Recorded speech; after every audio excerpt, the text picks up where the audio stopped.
the vittles? Yes, ma'am. Hot fried chicken and grits and what else y'all have? What else? Maybe I need to clean my glasses, huh?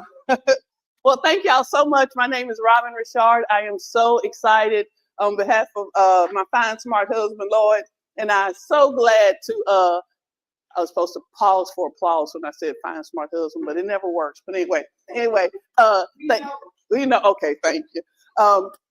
We are excited to welcome you to the Kukua Institute. In Swahili, Kukua means growth. And so our idea is to discover, share, celebrate, and grow stories about African Americans in art, science, technology, and history. And so there better not be no rated X deal. That's all I'm saying. Rita, there not be no rated X, XXX. We can do one X, but not three X's, okay? And so, so just a couple of safety things that we like to do. So we, does anybody know the number to 911? Anybody? Nobody? Nope, nobody? Nobody knows the number to 911. 1, Michelle. 2, okay, 2, okay, 3, okay, good. We won't need it, but just in case. Does anybody know CPR? 1, okay, we got, of course I got a doctor, a nurse here. Good, we got 3 people. We won't need it, but it's always good to know. And then we have 2 fire extinguishers, 1 up top and 1 here. And then these are 2 exit doors. I feel like an airline stewardess here. And then our restrooms are, we always say here, I get in trouble, I don't care. P has no gender, use whichever restroom you want to. 2 back there, and just take breaks as you need to. So I like this. Well, the day is going to start with a name, and then we pray that it ends with the story, that whatever you came here for, that you can get something out of it. We're going to have a pretty aggressive day, but it's going to be filled with so much good stuff that you're going to be happy about. And so I'm so grateful that y'all are here. What else? Any questions so far? Okay, good. So let me tell y'all kind of what, so you're going to hear about, hey, Marty, right up here. You're going to hear about, particularly when we do our case study, we're going to be doing a case study on a military person. It's a different military, a state military. And so you're gonna be doing that. So I went back to look at the military folks in my family, and one of my favorite is my Uncle Bill, who I only met one time. So this is my Uncle Bill here in this fine Navy uniform, and his mother and father, my great grandmother Nettie, and my great grandfather William Colding. And so we think that this is a little bit after he went in the military. And so this is how I met Uncle Bill.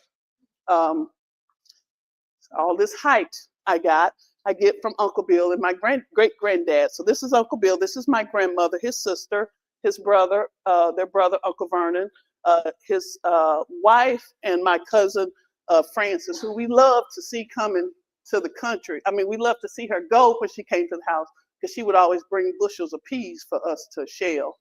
So we love to see Cousin Frances go. We love you, Cousin Frances, but we love to see you go.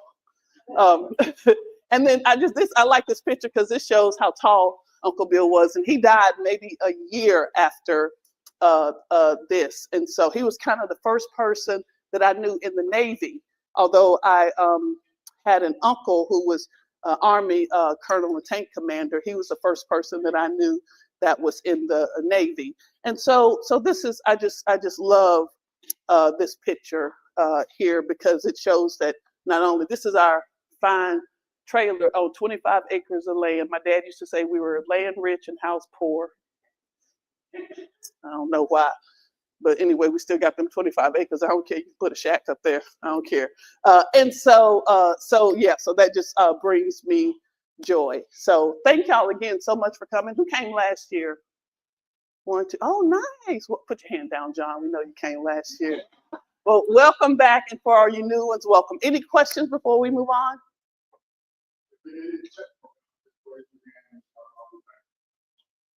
Oh yeah, I'm the art and history. He's the science and tech. I forgot to tell y'all that. That's why we love each other. Okay. All right. And so please welcome Brian Wire, who is the president and CEO of the Gulf Coast Minority Chamber of Commerce, and it's his second year partnering, and so excited, and you have those good diddles because of Brian. So please welcome Brian Wire to do our welcome.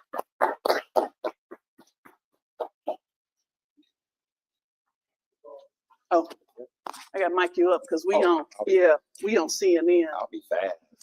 A K-N-N. It's K-I-N-N. I don't know how to do this. There we go. Hello, everyone. I'm Brian Wire, the presidency of the Gulf Coast Minority Chamber of Commerce. We exist to help out small businesses, minority businesses, veteran women businesses to make sure they can get their economic fairness and chance and opportunity to grow. As a chamber, we mainly are focused towards some of those minority groups, but we also are focused with bigger corporations and non-minority groups who want to partner with minority groups in town. We were created in 2018, and the need came from the fact that 0 minority businesses are getting deals with the county and city. So the county and city help provide funding for us to ensure that we can provide a way to get businesses to get more involved with the city and the county and receive funding for them. I'll give you later some flyers to hand out. This is one of the events we have putting on with the county, how to do work with your local government. We haven't went to the city over the past week. And what we did was got people to talk to the city representatives, find out how can they get their companies to win bids, build relationships, and have things taking place. Genealogy is very important to us. I was just talking to Hill over here, and Hill's brother-in-law was my classmate in high school. We never met each other, but we got a connection from just a high school graduation day. So it's amazing how that happened. Last night we had an event, event with some realtors, and I met a young lady who was my cousin that I never knew was my cousin.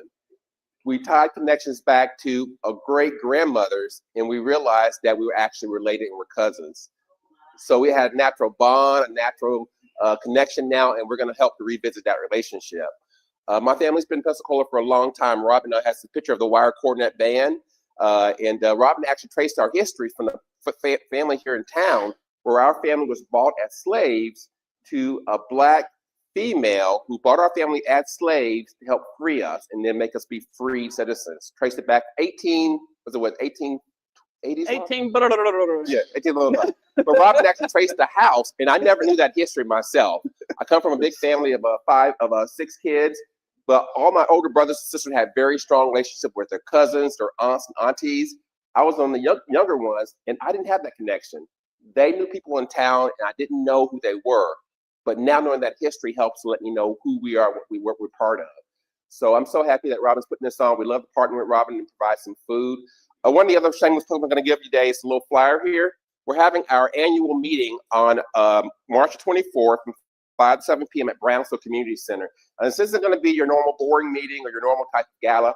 Come business casual, $25. We're going to have a DJ. We're going to have some great soul food by Mr. Mac, if everybody know Mr. Mac's Food in town. And we're going to have some awards, dancing, and a chance to have a good time.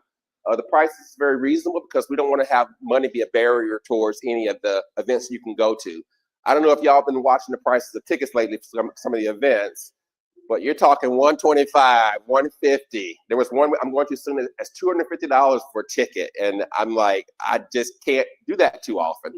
So we're not having that barrier. $25 get you in. You'll be fed. You'll have some great music, get some awards, get some dancing in.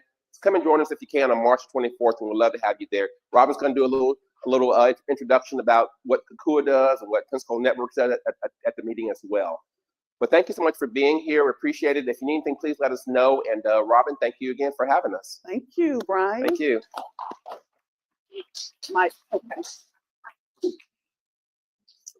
Okay. Thank you, Brian. So, just as we get better with this, okay.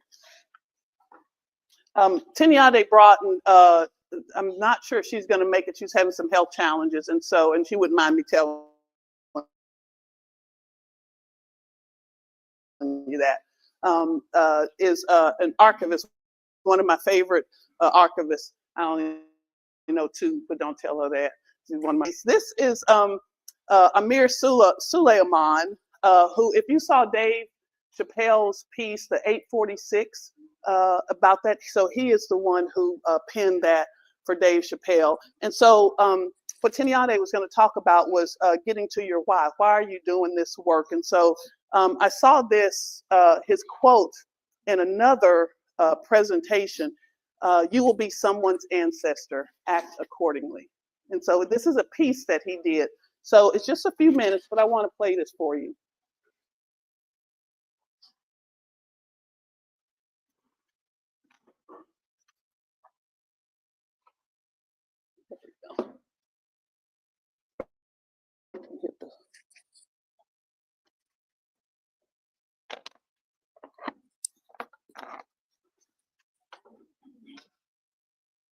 Go to website and blog. Oh, I got the free YouTube. Read your brand, your opportunity, your rigor.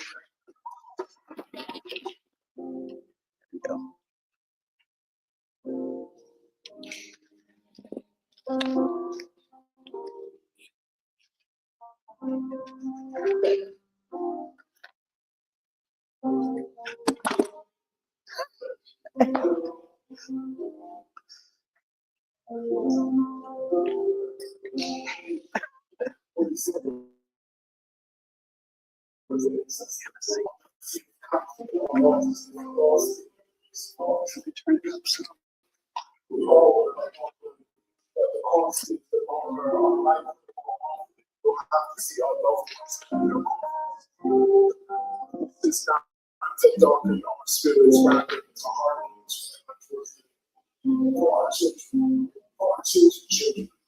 So in those words, we're going to against them, your grandchildren, this ability, the way of songs, I shall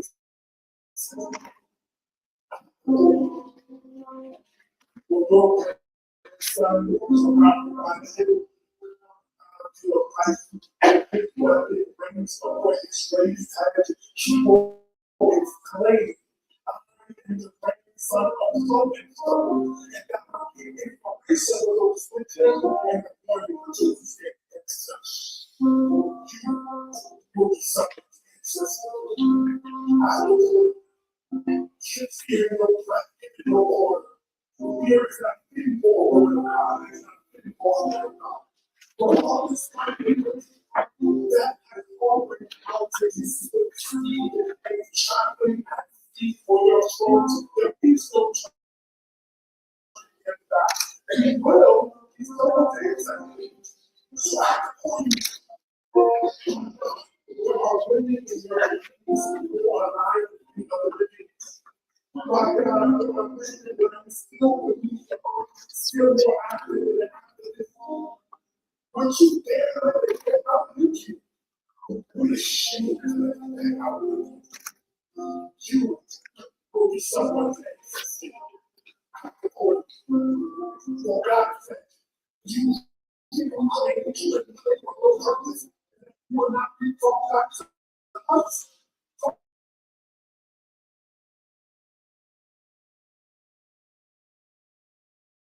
For the most high, you will be someone's ancestor.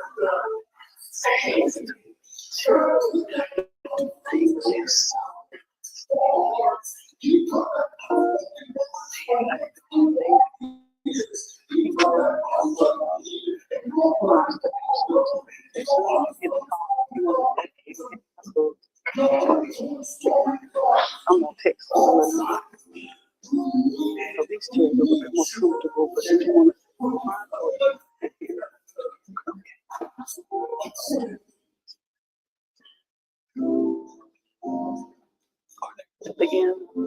at the end there.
the guards. What's their names? Garfield The Guards. Garfield guards. And I'm sure you'll talk more about these But I people. want you to step there because we need to make a presentation while you're up here since you have to go. I know you didn't expect this. But it was. I'm here it was till a nice- noon. I'm here till noon. Okay. Okay. Go ahead then. Okay. So when I think about the Garfield I wasn't trying to guards, rush it. I just didn't want to miss the opportunity.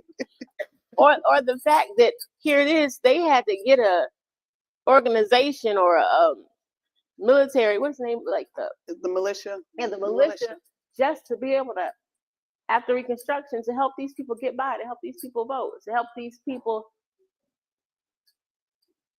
live in the rights that they fought for. So not only in the war did you do it, but then you have to put a militia up to solidify it, right? So this is the responsibility that I was born with. And it's not just me, it's the responsibility that you were born with too. Even if you were born in 1950, you still have this responsibility of making these people's dreams our reality. So think about that. Think about the pressure of that. And as we learned today about all the different genealogy aspects that Robin will show us, think how, like this lady told me, we were waiting for you. You don't have time to waste. I'll leave it at that. Thank you. Thank you.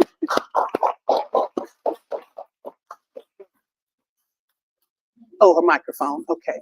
So after the next break and before the next one, we'll do it then. Okay. Thank you. All right. I'm so grateful that our next presenter chose to come back. He always, every time I call him, he go, "What you want?" Can you say hi first, John? And then I'll tell you what I want. It never works. He always says yes. So Dr. John Beasley is a member of the West Florida Genealogy Society and was a former vice president and just a good friend, a great friend, even if he asks me what I want. Y'all know Robin, right? She calls and she says, yes, can you do this? But she will say hello. Feed you. I will feed you. Oh, and she'll There give you you a little food. How, do you want this on the stand there?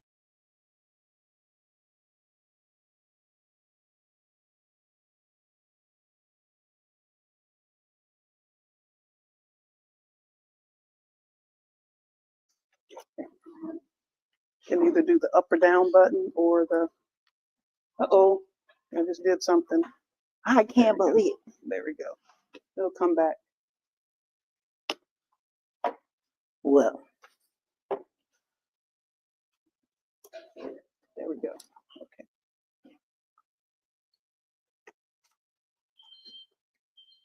Uh-oh.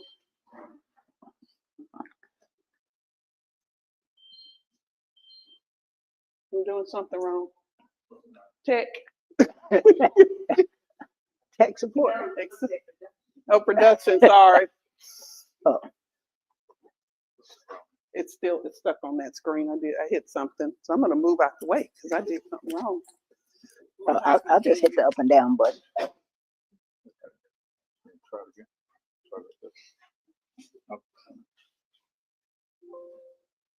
Oh, there we go. Hey, John Beasley. I've been doing genealogy for quite a while.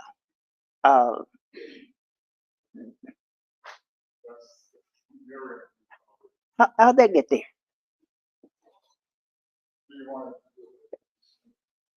Yeah, we only just one.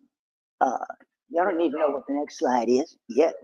John, let me set it up for you. You got the mic on? Oh.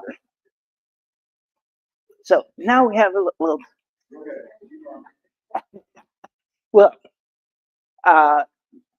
another shameless plug. I am in the Genealogy Society. I've been in the Genealogy Society probably at least 20 years.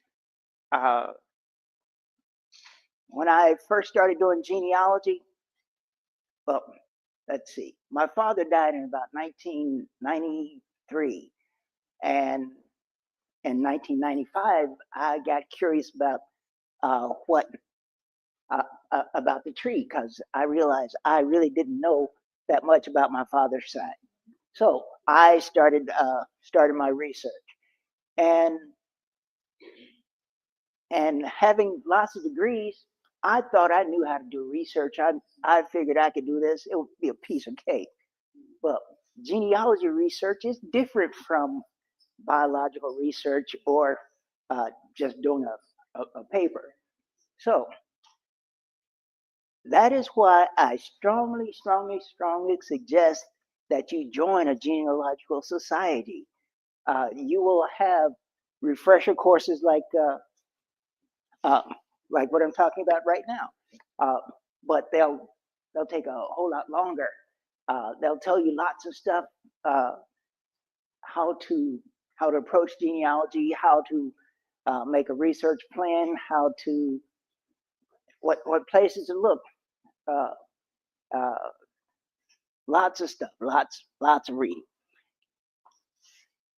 Uh, let's see. Other reasons to do genealogy.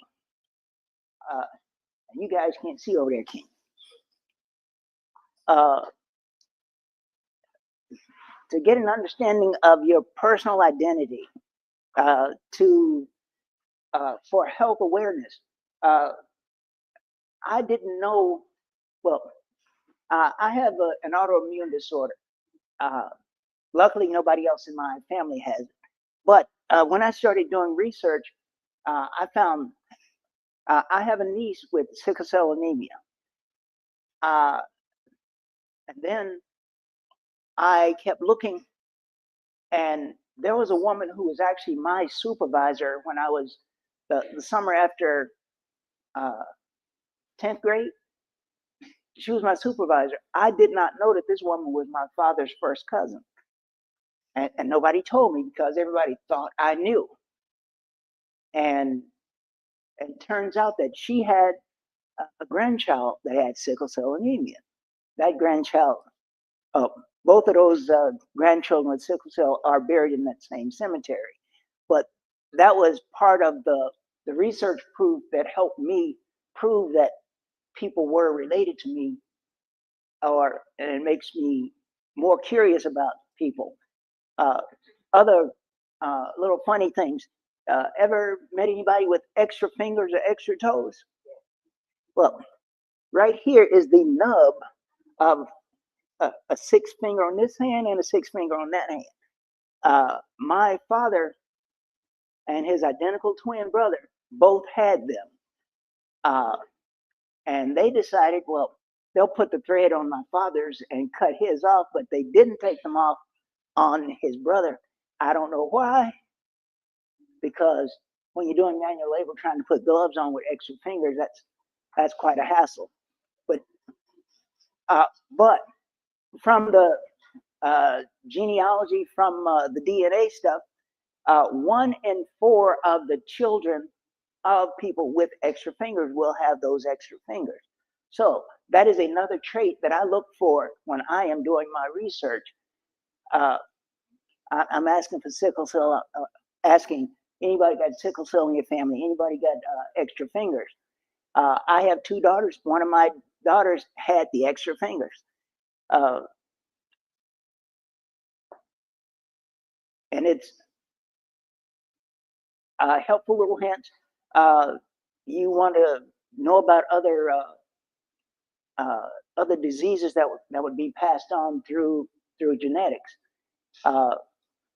Now, when you start talking heart disease, high blood pressure, essential hypertension is pretty much covered this crowd. Another reason people do genealogy is connecting with the past. If you like the detective part of you, you will find stuff. And if you're a good detective, you'll find even more stuff. The preserving family heritage. How many of you have this special dessert that that grandmother used to make, or that mama used to make, or Aunt so and so made. Well, I know my Aunt Johnny made those great lemon icebox pies, and everybody knew that that was her specialty. So nobody else tried to make that because theirs couldn't compare to hers. But you want to preserve that kind of history. Uh, it makes your relatives, your ancestors, more human, more personable. Somebody that you think you'd know, that you like, you get along with. Uh, and when you start talking to people trying to get information, uh, most people will tell you, "Well, I don't know anything." Well, what you ask Aunt Sally, "Do you remember the last thing you got a whipping for?" And who else got a whipping with you? Who would were they laughing when you got your whipping? What were the rules about getting whippings? Because at most black households, it was uh, this person's getting the whipping, but you better stand over there and laugh, and you better be quiet about whether you're laughing or you're going to get some too. Uh, but you ask stories, questions like that, open-ended questions, so that they can tell you stuff, and if they start telling you stuff and other people around and they hear it, they're going to start remembering stuff too. And all these little things that they're putting together, those turn into big hints, and help you find more on your tree. Finding relatives.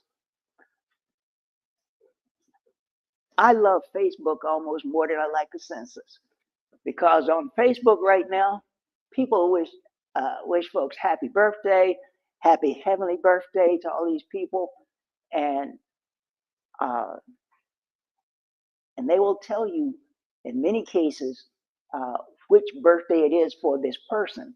So when they tell you which birthday it is for that person, you can figure out the month, the day, the year for that person's date of birth. And you're not going to always get that when we go to reunions. I am the one that's sitting there. I'll have a computer, or I'll have family group sheets, and I am doing that, and I'm going to do that first. I'm not going to go around and meet people. I'm going to find somebody that I don't know, that I hadn't met, and we're going to fill out your family group sheet. And let's see, you have your family group sheets there. You need dozens and dozens of family group sheets, but you only need one or two pedigree charts. Anybody that got married, or anybody that had children, any marriage or any children, that goes on a separate family group sheet. If somebody has children with more than one mate, they go on separate family group sheets. You can't have two fathers on the same page. Definitely can't have two mothers, and that part's easier to figure out. I'm a puzzle person. I like solving puzzles, and genealogy is all puzzles. Educational part. When you do your research, you have all this history. You try to put in focus what happened during this time period when these people were alive. And if you'll talk to a lot of older people, especially if you have relatives that don't read and write well, they will have much better memories, and they will give you oral histories, and they will tie them to dates easily. Let's see. Black genealogy is just like white genealogy, with the exception, you will have Freedmen Bureau labor contracts if you're lucky. They were not legally required to be registered with courthouses, but sometimes they did because back in 1865, it was 50 cents or $1 to register that in that county courthouse. And that was a good little bit of money at the time. You'll also, that go the wrong way? Oh.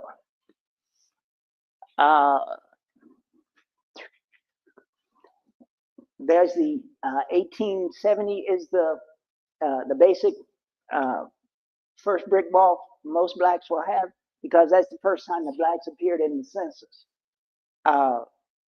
There are instances where free blacks were entered in the census, but the percentage of the population that were free blacks is much, much lower. What else I need to say? And I'm from Mississippi. The marriage records were separated by race, and that is the only time segregation has actually helped me. It makes it easier because those records are big books, and when they do the digitizing of records, they will, when they say we digitize the marriage records, they are usually talking about the white marriage records, not the black ones. So if you find the black ones have been done, that's great. Also, cemeteries. I love cemeteries. But cemeteries are just like obituaries. I got to take them with a grain of salt because the stuff on those stones are not always accurate. But people usually do the best they can. How many seconds I got left, Robin? 1 minute. 1 minute. Do your pedigree charts, family group sheets for everybody. If that person's in your family, they should appear on a family group sheet. They should appear as a child. If they have children, they should appear as a parent. Let's see. I always talk to elders, anybody older. Sometimes some neighbors around them knew stuff, grew up with your folks, and they knew stuff too. Documents. In genealogy, documents are the most important thing. But when you find something on one document, that's great.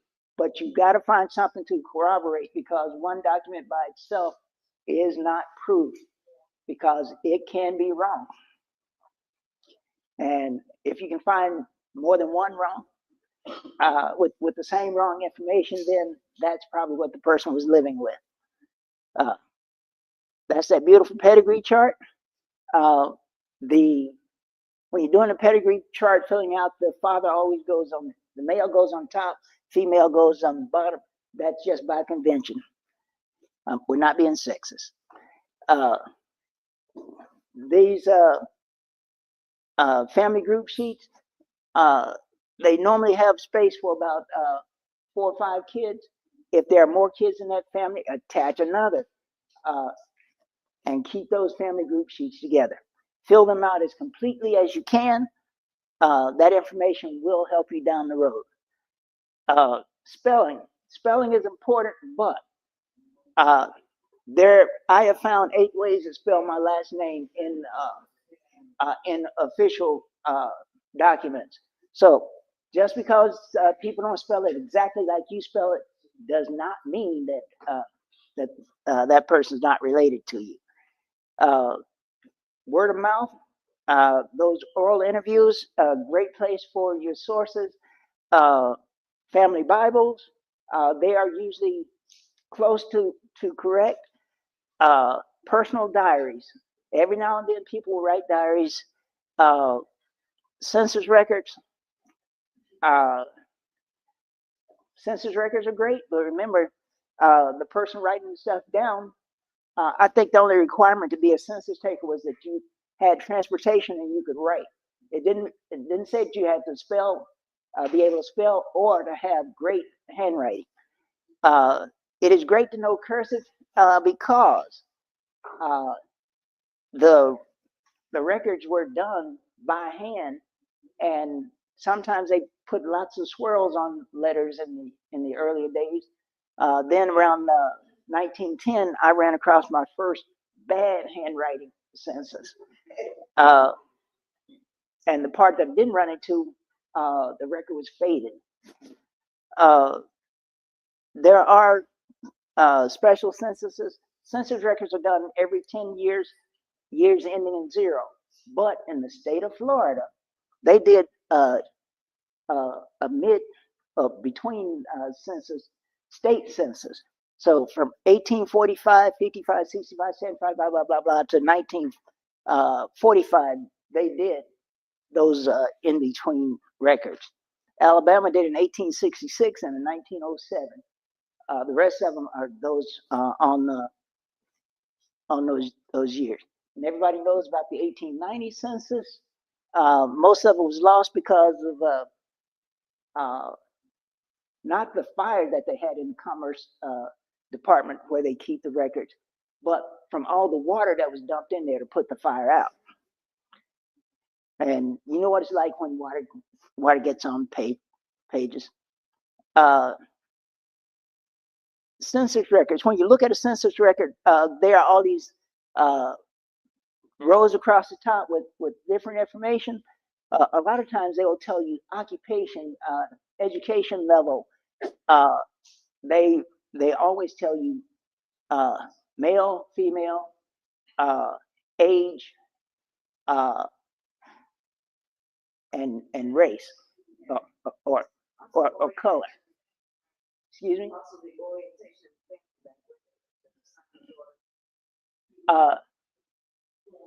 Most of the time they will. Sometimes they won't. In the 1870 census, most of the people are listed by initials, the family members. The head of household may have his first and last name, and then everybody else initials. All right, Robin, I'm running. Birth certificates, death certificates. Oh, I love death certificates because they tell you where a person's buried. They will also tell you cause of death in many cases, but be a little skeptical of that because they put heart disease down for just about anything.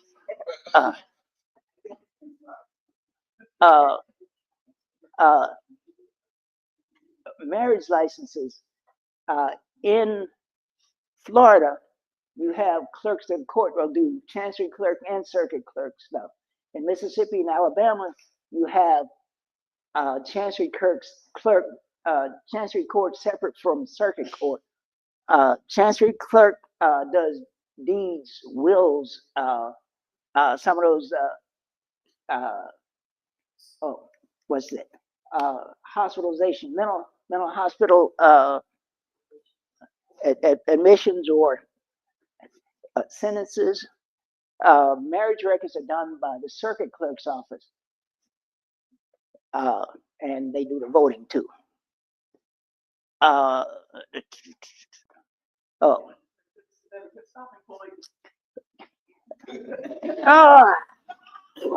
there's just so much. Wait, okay. Newspapers. Look at newspapers. There's a free site called Chronicling America. Chronicling America is free newspapers. Newspaper.com is a great place. And you can search just about everywhere. All right, Robin. Let's end it there. But we will have this opportunity. John will stay here during the case, in our case study, but also that gives great credence to join the genealogy society and go. So let me stop. But I'll get everything. So y'all, right. Thank you, Dr. John. I want to say. And don't go too far. Tiniane, can you come up? Go, you can have a seat for that. Yes, yes, ma'am. We have to make some concessions here, so I don't want you to go too far. But I got so much. I'm gonna do it this way. All of y'all are special. We do have an extra special guest. You got your mic on? Do I have my mic on? You're so techy, man.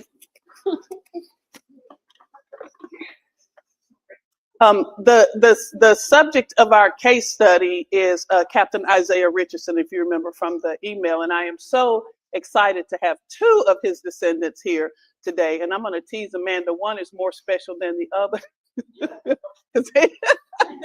Amanda, I live here. He doesn't, huh? So we're going to ask Mr. Fred Richardson to come up, please. You can leave your stuff there. You can leave your stuff there. We're going to do a formality. You can leave your things there. This is a different, yeah. We're ready for you. We're just not ready for that part yet. So this is, you'll read that one. Be it hereby known to all that as on the 28th day, February 2026, been appointed in honor of the city of the city of Kukua, and recognition thereof has been presented to the citizenship, signed by Mayor of the City.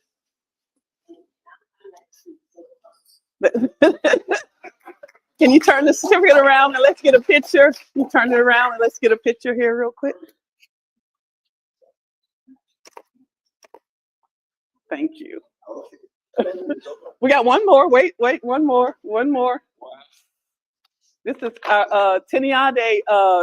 You know, I always ask her for extra, even though she does not represent this district. I always ask her for extra. But our representative here, Allison Patton, is out of town and couldn't be here. So we won't read the letter, but she sent you a personal letter. She is the council president and sent you a special letter. So we wanted to present that as well. So we can get a picture.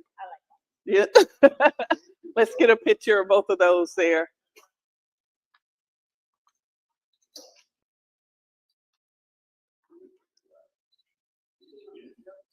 There you go. Uh-oh. You got.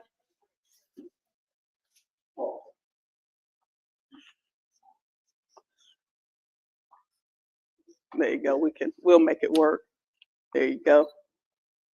All right.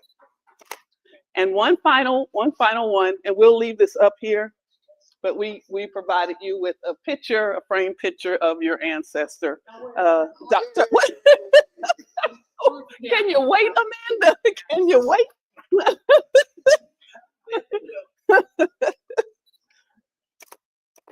There you go. Thank you. Okay, we can put that back. We'll put that back and you can get that at the end. His ancestor is Captain Isaiah Richardson right here. Oh. Yeah, so those are yours. Yeah. Those are yours. Okay. But we'll put that right here. Thank you so much for doing that. I just wanted to make sure because, and then if I can get you back up here and then Mark, because Mark has to leave right after his presentation for another engagement. Hill, can I get you up here too?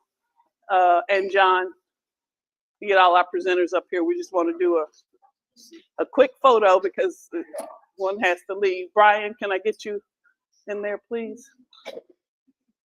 Amanda, can you get him? Thank y'all for this concession. We'll make up time, I promise you, no worries. All right.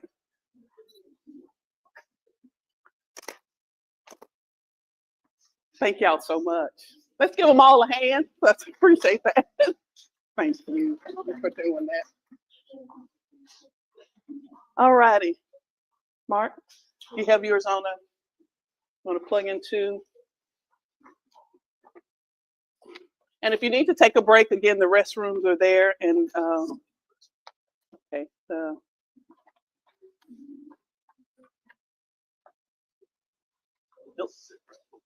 Nope, I got it. Yep, it's there.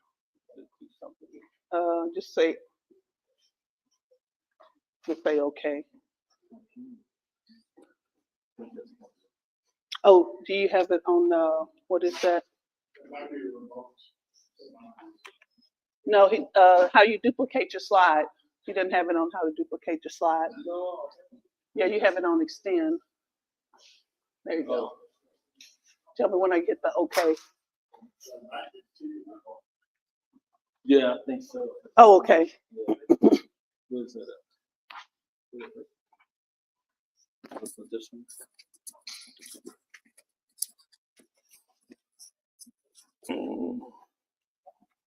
Okay.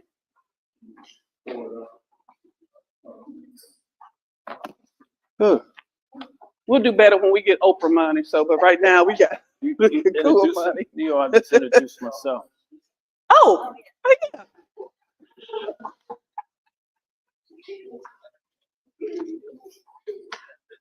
Every time I call Mark, he goes, Robin Woods Richard, what you want?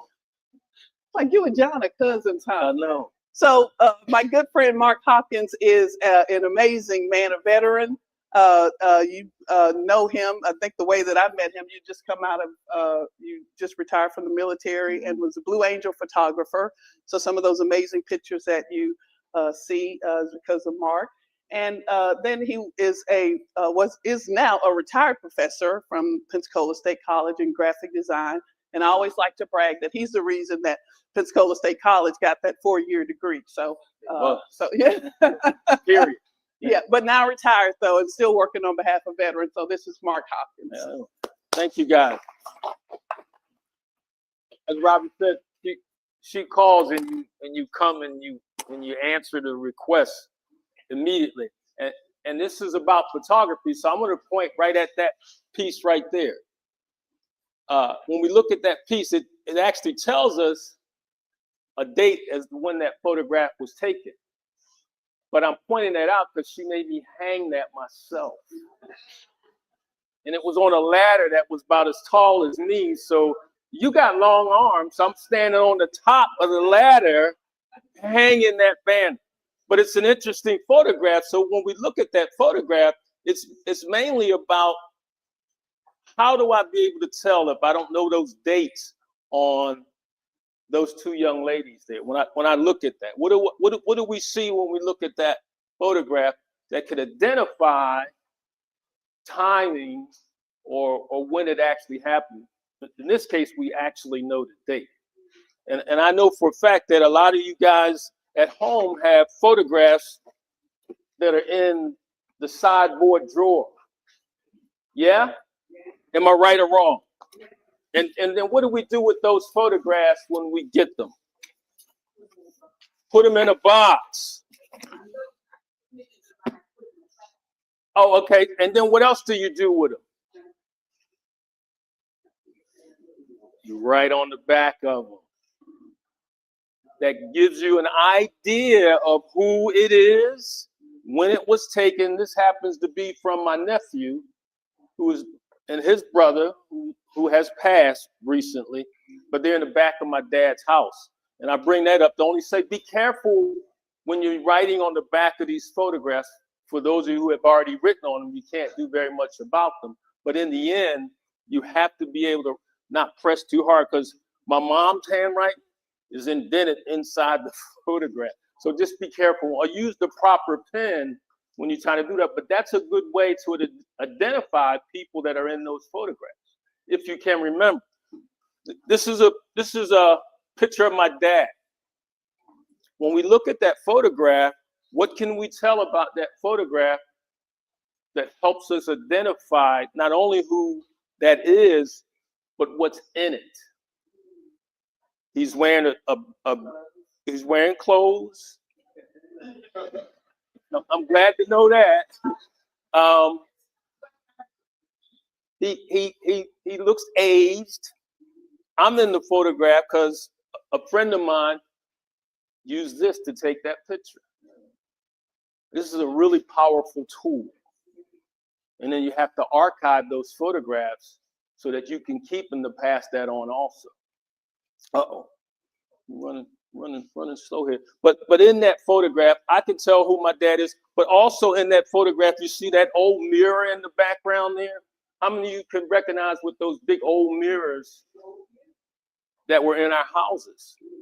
You can tell through that helps you out too, to tell timing and when it was. And that's a recent photograph. But I talked to my dad this morning. I said, Dad, when did you get to Philadelphia? Because that's where I'm from. He goes, we came up here from High Point, North Carolina in 1944, right before the war started. So that gives me some kind of idea of his family genealogy coming back there. And one more thing before we go on, Mr. Genealogy, I take students when I was teaching to different types of war ceremonies. Fortunate for me, I sat next to the guy who owned Ancestry.com. And I said, how can you tell my genealogy? And this is what he said. I don't know how true it was or not. They bought all of the slave records. That company has all of the slave records. You could look that up if you want to, but that's what he told me on how he could trace my genealogy. That's a true story. If we look at this photograph, what do we see that can identify when it was and how we can tell who the people that in, because they're all my friends there. And then I'm very creative. So they weren't pointing at me, they were pointing at the situation that was happening in Congress that day. I have a good friend who owns an apartment 2 blocks from 1600. And so I said to them, oh, I fooled them. They don't want me in the picture. So I just jumped right in the picture to make it look like they were pointing at me. But when we look at that, I have a lot of modern clothing on. And so does my friend. We could tell that it was in a warm climate also. And I'll keep moving. That guy has a lot to do with this photograph. And me and he'll go way back for a long period of time, and he'll probably tell you that story. But that's a photograph that I took in the 1980s when I was attached to the squadron. It's actually you love it when you be able to be a photographer and get your work published. That photograph is in the history of naval aviation. It's a book that Hill had a lot to do, and it's about this thick. So him and I were working together as I was working graphic design in the Naval Air Museum there. And I said, if you're going to do that, then could I get at least one photograph in? And he gave me that. But you can actually see that I'm in the photograph too. But there's things that even in that photograph will tell you about time, because there's a lot of things that happened in that squadron. And this was the crew. In this photograph, I can tell things about that particular era during that time frame when they flew that type of jet. Because a lot of people think that the Blues will have priority over a brand new aircraft. That aircraft is old as dirt. They just bring them in, gut them, make them flyable. But on the edge of this aircraft there, the pilots were having trouble, so they built this thing that sits on it that's called a Lex fence, which to give them more movability in the air to do all those movements that you actually see there. But that's me, my boss, who is the best naval officer that I ever worked for. We are still friends today. That's Rusty Holmes, that's Jeff, and that's what I used to call Big Larry, that worked in the public affairs office, and we handled all their information. I got my hat on backwards. A lot of people will see me with my hat on backwards and my glasses on. I went to a event for us a few years back. Every 2 years we have a Blue Angel reunion. And someone said to me, because celebrities hang around the squadron every now and then, who do I look like?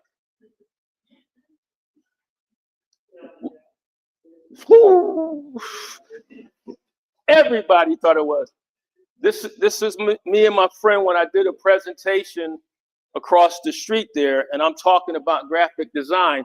So in that photograph, we know where that is, but you can look at the people in that photograph and tell things about what's going on and then that time period, because that place is not that old. So we know that for a fact. I often look at this photograph, and I explained it to Robin the other day about what I thought about this photograph. And these are, I have some older ones, so I'm gonna move along a little bit faster. But I created those posters after my talk to give away to people. And I often wonder whether those people will hold on to those posters and hang them or even put them in a frame. Because that tells time also. I was a very young man when I was introduced to Miles Davis and Nina Simone working in a jazz club in Philadelphia, Pennsylvania. So they were like my heroes in jazz because I would leave the kitchen, go up and take them their whatever they ordered. And I didn't know how, at that time at 15 years old, how important it was that I needed to get an autograph. So I walk in and, you know, Miles's voice is a lot deeper than mine. Son, just put it over there. And I just walked out. And I told my dad that. But that picture, Robin has a cousin. That's Nina Simone. She looked just like the image from that profile. I always tease her about that. But that does tell us about time. Let's go if I can get my nephew in this photograph here. We can tell a lot about that photograph. Everybody knows the guy who's been in every movie since I don't know when. So you can look at that and say, okay, we know who that is. We also know that he's a short person. But my nephew is a caterer in Philadelphia, and he actually catered an event for Kevin Hart, because Kevin Hart doesn't live too far, and that beautiful young lady is my daughter. That's when they were living overseas for a while, and she wanted to go to London, and she wanted to dress up. My daughter should be a model somewhere, but that's Eden. I often wonder in this photograph, because you could tell stuff here also. But that's my mom, my nephew, and my dad. And there's Donnie Cochran in that photograph too. But also the clothing that they have on could give you a significant idea of when that was. Yeah? And I often wondered whether there was the postman that came by the house one day, because I'm 12 inches taller than my dad and my mom. Or the Marine that might have went down the road there. That's me and my oldest daughter. And trust me, in this photograph, you can tell a lot from that photograph. If you look into it deep, the little sideburns that I had then, I actually had hair then. The picture that's on the test, the pillows, the furniture. Remember the furniture that you had back in the day that you couldn't sit on at grandmom's house? Yes. And this is me doing things for students out at the Naval Air Museum where we used to hold shows. And you can also tell that that's more of a modern photograph also. And I'm going to try to skip through something. That's an article. This was a situation at Corey Field. You can tell by his uniform, the clothing that those gentlemen come on. The Navy actually let us wear goatees with no problem. That was across the board. So in that, you can tell that that team that the guy standing there with his hands crossed wouldn't let me play because I actually worked on another base. So what I did is I won the one-on-one tournament, and they didn't win because of situations there. But long story short, I ended up the winner. It's my grandson, and my daughter often says, "Dad, he's a dark version of you." But he plays soccer, and he's pretty good at soccer right now. He's taller than I am now. We kind of know what that photograph's about, and I'm going to get into a little bit of history here also. Tuskegee Airmen, you can tell by those uniforms, and that's who that is. But I can almost guarantee you that living down here in the South, there's a lot of people that are connected to that group of gentlemen. There's my dad and my sisters. This is an interesting photograph. The guy on the right there, on the right is one of my Navy buddies from London, and we know who that is. I got you, Robin. But that photograph was taken at the church in Memphis, Tennessee. Family, real good friend of mine who passed from cancer over in England. Dunn's River Falls.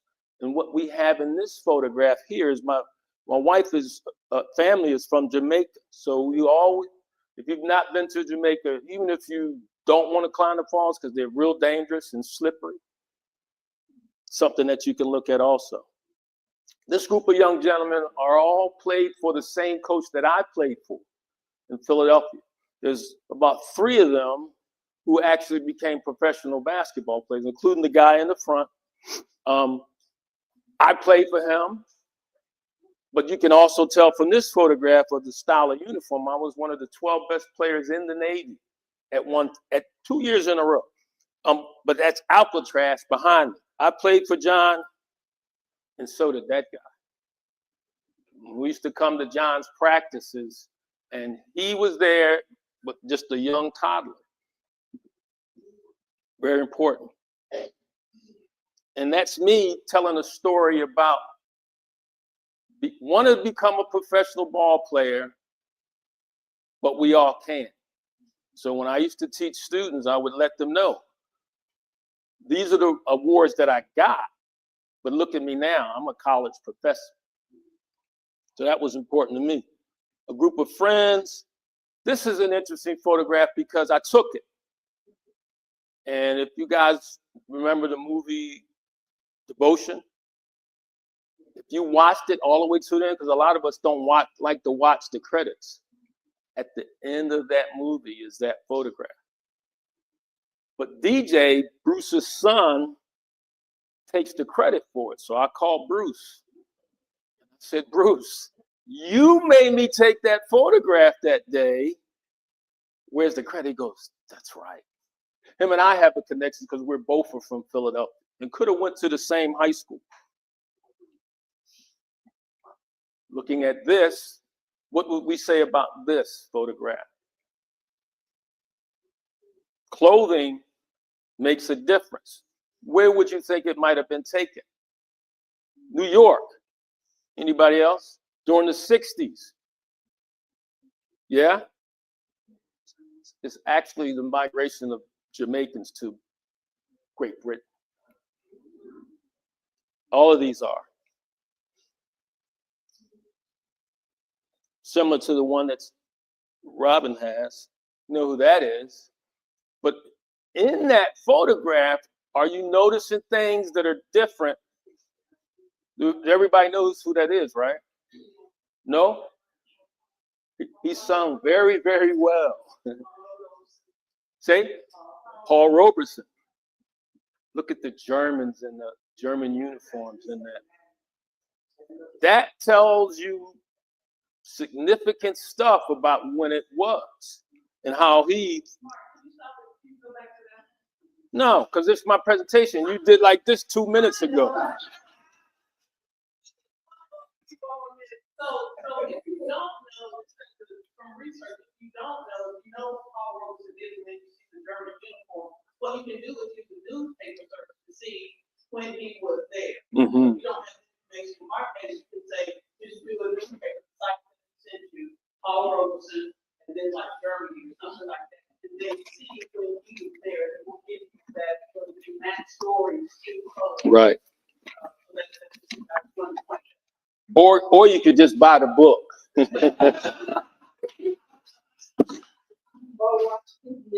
Oh, that too. This is interesting because I took art classes in England. My degrees are from the Camberwell College of Arts in London, both master's and bachelor's degree. And we used to do these types of drawing, but interesting to just see this young man sitting there and they're using him as a model. So you can tell that that's an older photograph also. And then the way that he's dressed, I often thinking that the way he's dressed is a little bit different. I like this guy because we're wearing the same glasses. The only reason why I put that photograph in. They're Churchills is what they're called, Winston Churchills. There he is again, Paul Robeson. But in the background, that tells you a story also. This is probably on a movie set. Wallpaper will tell you different. This is the migration of Jamaicans to Great Britain during the early 50s. My wife's mom and dad were a part of that because he could build. Know who that is? It's Eartha Kitt. Very, very, very important in her career that she, just like most of the black entertainers, got treated a lot better in England than they did here in the United States.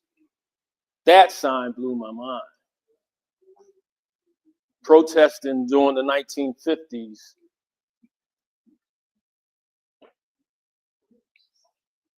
There's designers taking a lot of information from these photographs and designing clothes, just like what we see here. That was on the. Here's an interesting. If you look at this, you would say what? Morehouse, but Morehouse now or Morehouse then? Then? No. That's Ralph Lauren's version of Morehouse. Yeah, but it does look like what someone just said. More modern. This is my favorite artist. Basquiat, Jean-Michel.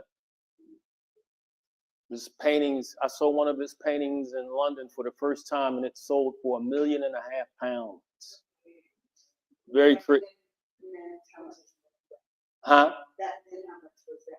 Oh, he probably sold that for maybe about $30,000 at the most. His paintings during his lifetime, the highest was 30 to 40 and maybe 50. But if you collected it, you made a lot of money. Eddie Murphy owns the Marvin Gaye version of. You see Marvin Gaye? That famous thing of who's the artist? Anybody? He owns that. He paid $50,000 for it. It's $16 million now. Ernie Barnes. So these are some diaper dandies. Me teaching a young man how to salute. This kid came up to us and just blew us away. We gave him a t-shirt, a lithograph, and he wanted to learn how to salute. And me and my friend often say, wow, I wonder if that guy ever joined the Navy. My high school sweetheart,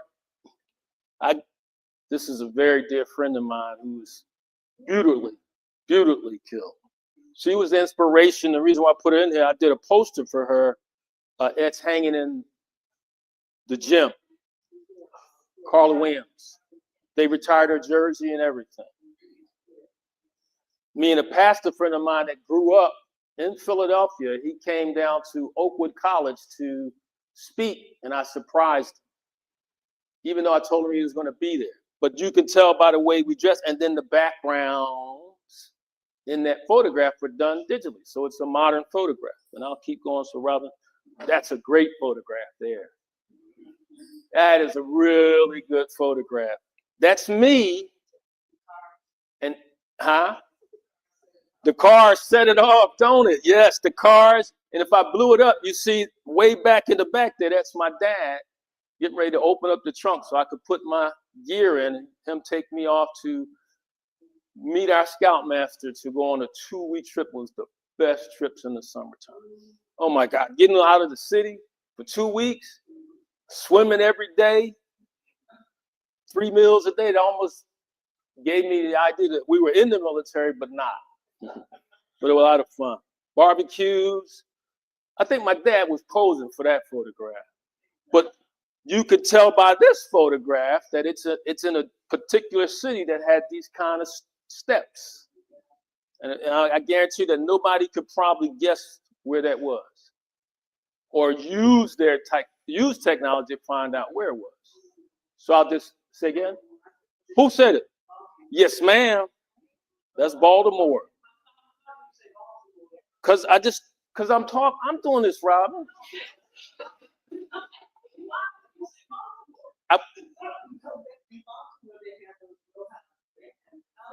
And just about every last one of them have about a series of 3 to 4 marble steps.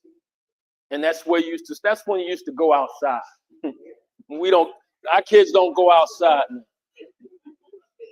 this was a retouched photograph of my mom and my youngest sister. So photography takes a toll in the way that you can utilize it.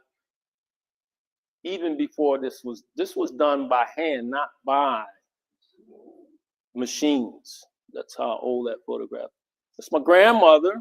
You can tell by the way she's dressed that it's an earlier time period than what we're in right now.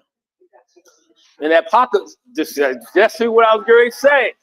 There you go right there. The way she's holding that pocketbook makes a difference in the way you guys hold y'all pocket. What does this say? When you go to the store, can I wear that bag? Versus, can I try it on? Can I try that on? There's Eartha Kitt. You can tell a good bit of history in this photograph, mainly not only because of the bicycle, because of Life magazine and where it's positioned in that cover. That'll give you an idea. That's my grandmother and me. Wallpaper on the wall gives this photograph away. Who puts wallpaper on the wall nowadays? There you go. My dad, my two daughters, and my sister. This is one of Robin's favorite because she always talks about reading books. This is a British library in Birmingham. Brand new building. This is a self-portrait of me, but it looks like a movie scene, doesn't it? I always visit this photograph with just listening to some jazz music and watching that photograph over and over and over again.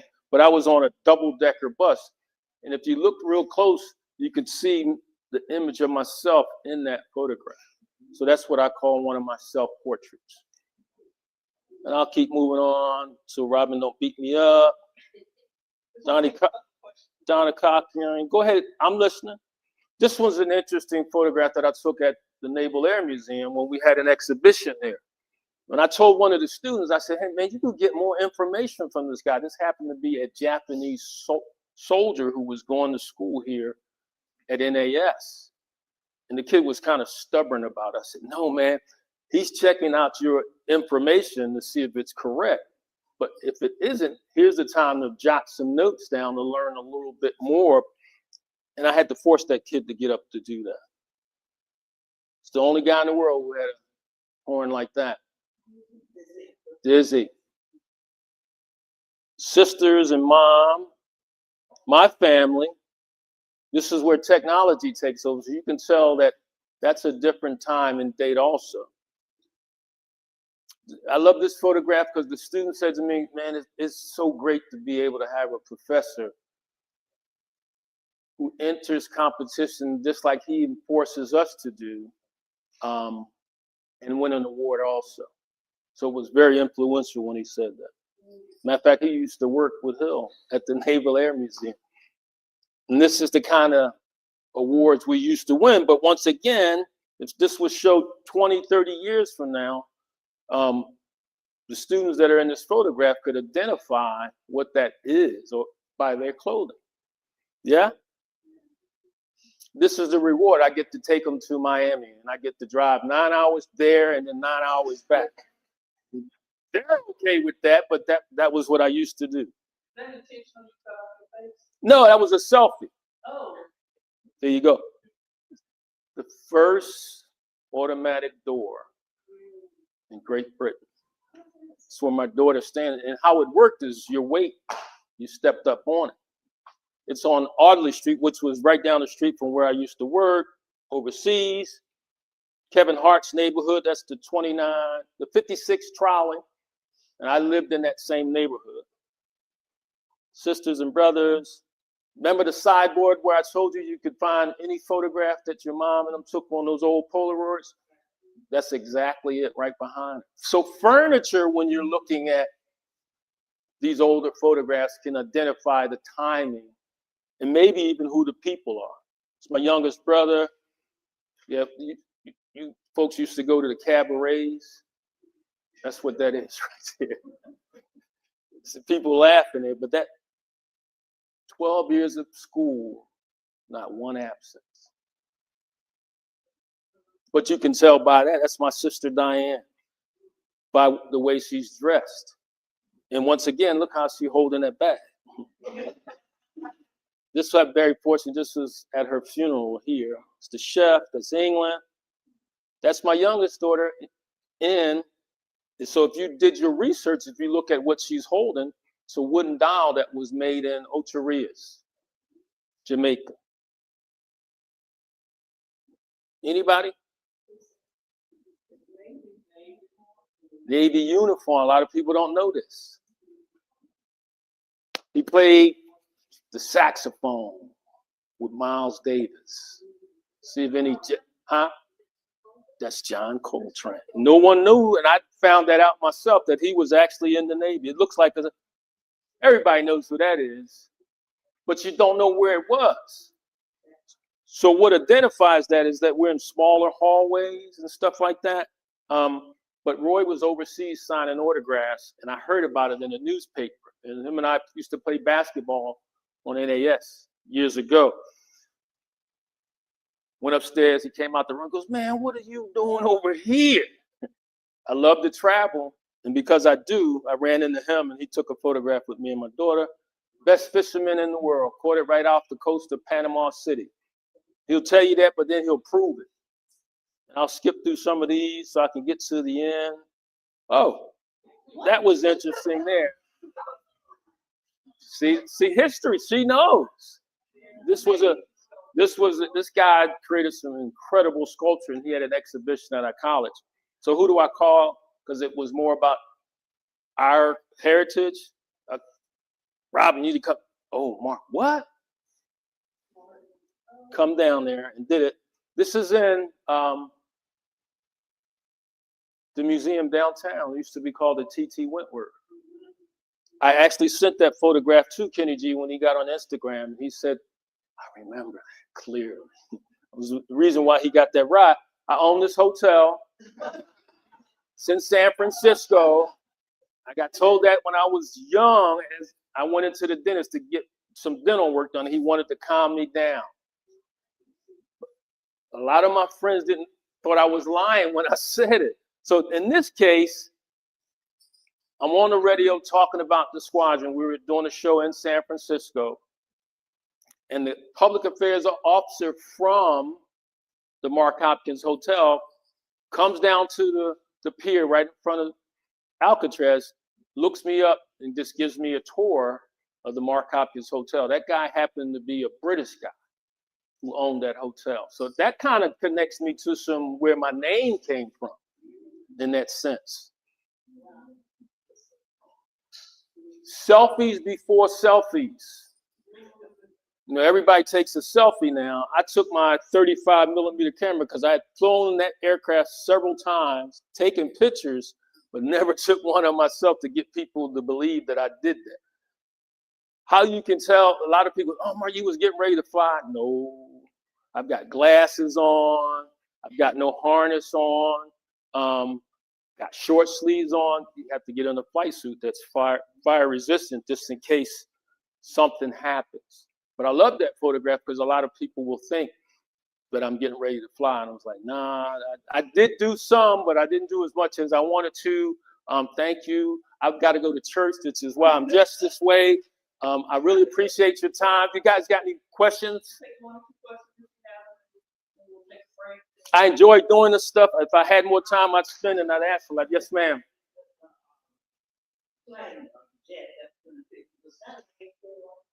No, F-18. And they fly the Super Hornet now, which is a lot louder than that aircraft there. I retired. You see how I smiled on my face here that when you retired. Yeah, I am retired twice, the Navy and, yeah. So when people find out when you've done things in the community, just give her, she's got my information. And I'll feel free to help anybody. That's just me as I am. I've always had friends that would tell me that Mark, you live a life of service, and I totally believe that. While I was in the Navy, I used to do things that a lot of young people wouldn't do for 2,500 sailors and Marines. And my friend told me years later, he goes, Mark, you're still serving God's people. And I went, hey, what are you talking about? So you get out and you work at the Naval Air Museum, you go to the college, work in marketing, and then you say, I want to teach. So I go visit every now and then. Someone says to me, hey, we don't like you in marketing, so we're going to put you there. So I proved them all wrong. And just recently, one of the ladies who was significant in letting me go wrote a poem about my artwork. And I told her I still use that. She goes, oh my goodness. And then she said something to me that really hit home as, Mark, you were bored in that job because my creativity goes beyond just photography. I've done so many other things and presentations for people. Yes, ma'am.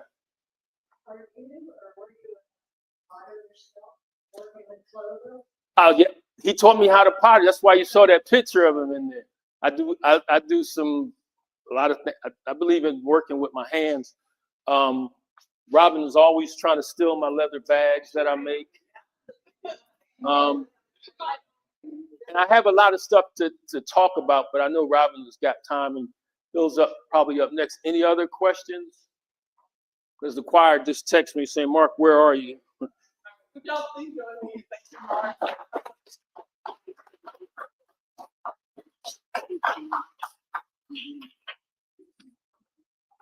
Let's take about a 2-3 minute break. We'll set up for the next one to come back to the mark on the way out. Councilman Richardson. Oh, and I got one more thing.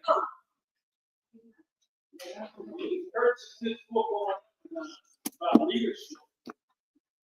Right at the bottom, on the partners with an admiral, a captain, a judge, a master chief, and an army sergeant. We'll give our ideas on leadership.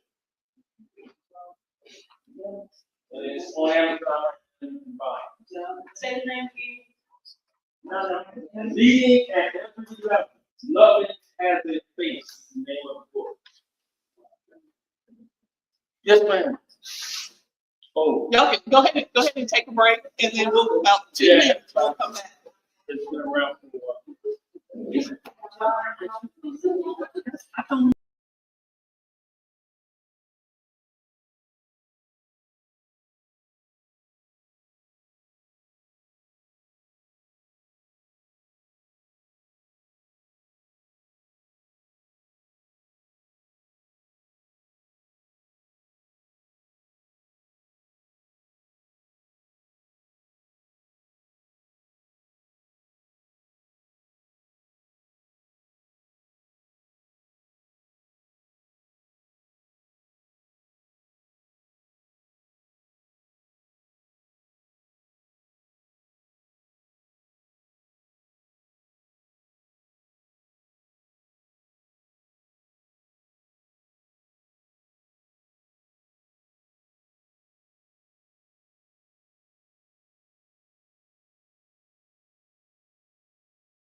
12, and you ain't got to go home. Just lock the door on the way out. Just lock the door on the way out. You ain't got to go home. It's couch over there. We'll reset the room. This is our last workshop part before we get into the case study. And again, the subject of our case study is, as Tiniade said, the Garfield Guards. So we had the picture coming in, and of course it's on your on the flyer. And so I called Hill, and his wife and I worked together, I don't know, 200 years ago at the bookstore, Maria. About 30. About 30. Before children, Before children, either yeah. one of that children. And he was the archivist at the Naval Museum at the time. And so always says yes. I just appreciate y'all. Always says yes. And now he is the deputy director for the National Museum of Naval Aviation. And yes, there you go. There you go. You're making big money now. Well, it's still working for the government. Oh, still working for the government. For that check, okay. Let's pray for Hill, y'all. Okay. So please welcome Hill Goodspeed, and he's going to talk about how to identify military history. So we can give him a hand. There you go. Well, thank you for having me, Robin. It's a great privilege to be here, and it's been a special day from the moment I walked in here. As I was telling Robin, as I walked around the corner, I noticed that the plaque outside said this was the site of the first Greek Orthodox church in Pensacola. Well, my great-grandparents' last name was Christopoulos, and they emigrated from Greece, settling here in Pensacola. So for the first time, I'm probably standing in the building where they went to church. So it is really, really added special to be here, in addition to having the chance to share some tips on searching for military history with all of you. As Robin said, I've been at the museum for probably over 30 years, longer than I care to admit. But it's a great place to work, and over time, I've been able to get some good experience in trying to track down military records. So I'll share some of those with you. First of all, there have been, since in the nation's 250 years, there have been approximately 41 million people who have served in the U.S. military in some capacity, and it's so that those are 41 million stories that are out there, including many in the room here, relatives, my relatives, everybody's relatives. So there's few families that military service has not touched in some way. So how do you find out about them? And I can just say that the era of digitization has so changed forever how we're able to research things. Because when I first started at the museum, if you needed to get a record or from the Navy or the military service, you'd send it off to the National Archives, and you wait about 4 weeks to get a microfilm or something of records. Now it is literally at your fingertips. And same with the collections at the museums. At my fingertips, I can search for images that I used to have to go digging around for. So the National Archives is the best place to start if you are a family member of a veteran. Because as the site here, and by the way, afterward, I have a piece of paper that has all these websites that I'll reference, and I'll hand it out to everyone.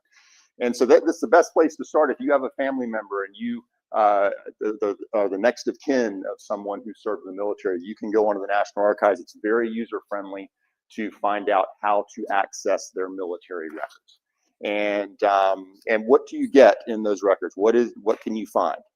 Well, you can get a DD-214, which is the form, which is a summary of someone's military service. It will give a breakdown of when they joined, where they joined the service, all their duty stations, any medals that they received or decorations. You can also get their official military personnel file. And so that will have any piece of paper that's been generated. And the military is like any government agency. There's a piece of paper for everything, so you can see files. I've seen them for people who've served 30 years. They could be this thick. And it's just really all their orders, where they were assigned, any sort of piece of correspondence that related to their service will be in there. And also medical and health records, if they received any sort of medical treatment during their time in uniform. So this is an example.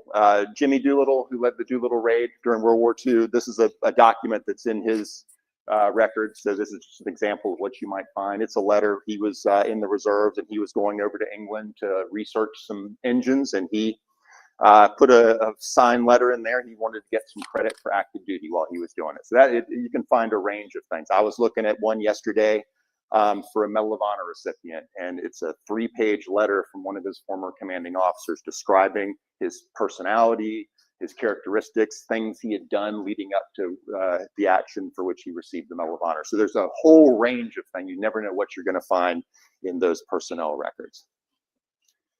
And then the National Archives, in addition to those personnel records, they have other items that might clue you into what your relative may have experienced. So suppose you have the name of your relative, maybe the name of a ship they served on, or a time frame they were in the service, or a unit they were in. You can search on the National Archives and you can find a range of things. So in the case of a ship, if your relative, you know they served on, say, the USS Intrepid, which is an aircraft carrier, during a specific time, they have the logbooks of a ship. If you don't know a ship, there's somebody assigned every day to write out what happens between a particular time during their watch on the ship. And these are very highly detailed records, so you can really know what that ship was doing at any given time. Squadron unit reports. You can go in there, and particularly in the National Archives, if they have a lot of Marine Corps reports from Vietnam, for example. So I've been able to find my father and my father-in-law referenced in particular reports. So now I know, when my father reported into a certain squadron. I know when my father-in-law detached from a certain squadron and what that squadron was doing. So you can get some information that way. There's also enlistment records and casualty records. So just an entire range of things. So here's an example of what a ship's log. 23 March 1965. That is the day that the USS Intrepid picked up one of the Gemini space capsules. So this is it'll describe what they were doing, and anything and everything is generally in this logbook. So the page before this one, they are preparing for the Gemini spacecraft to land.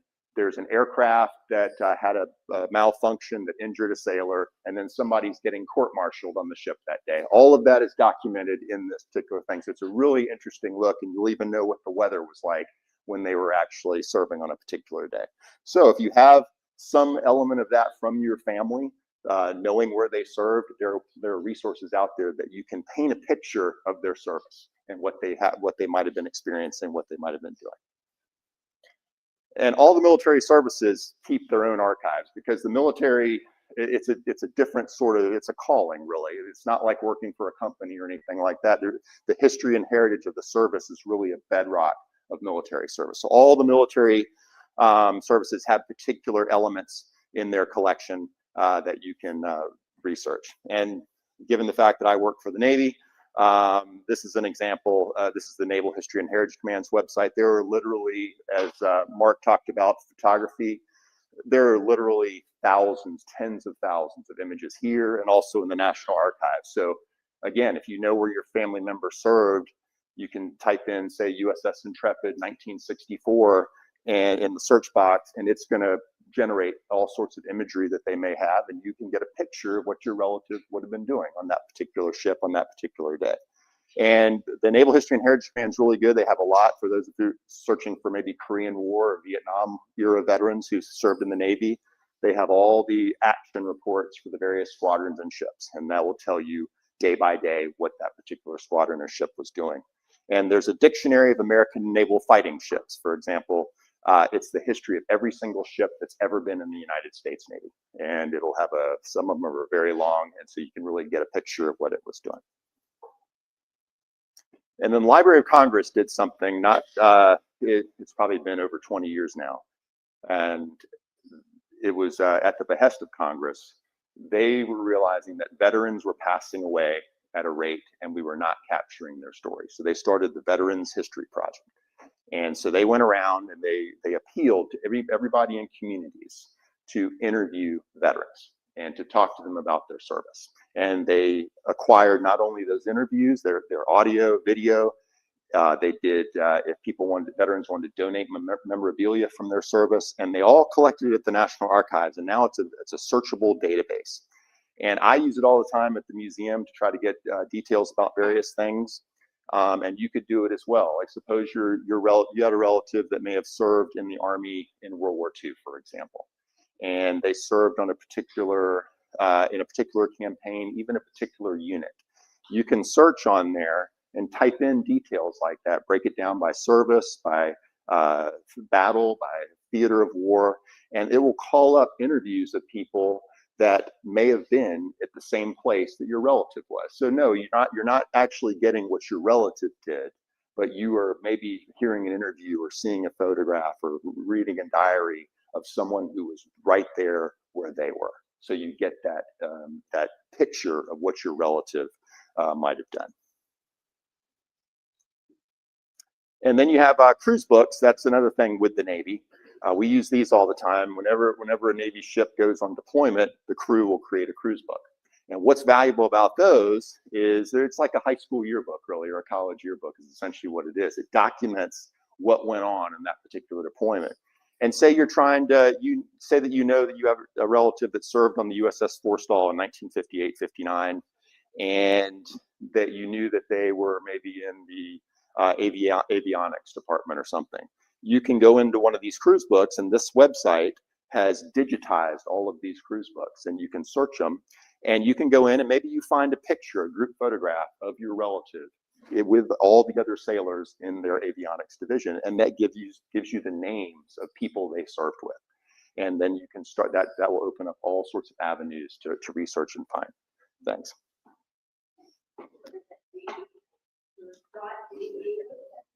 Let's see. Oh, it may have cut. Yeah, it may have. Yeah, it may have cut off. I don't know what that means. That's a good example. Yeah.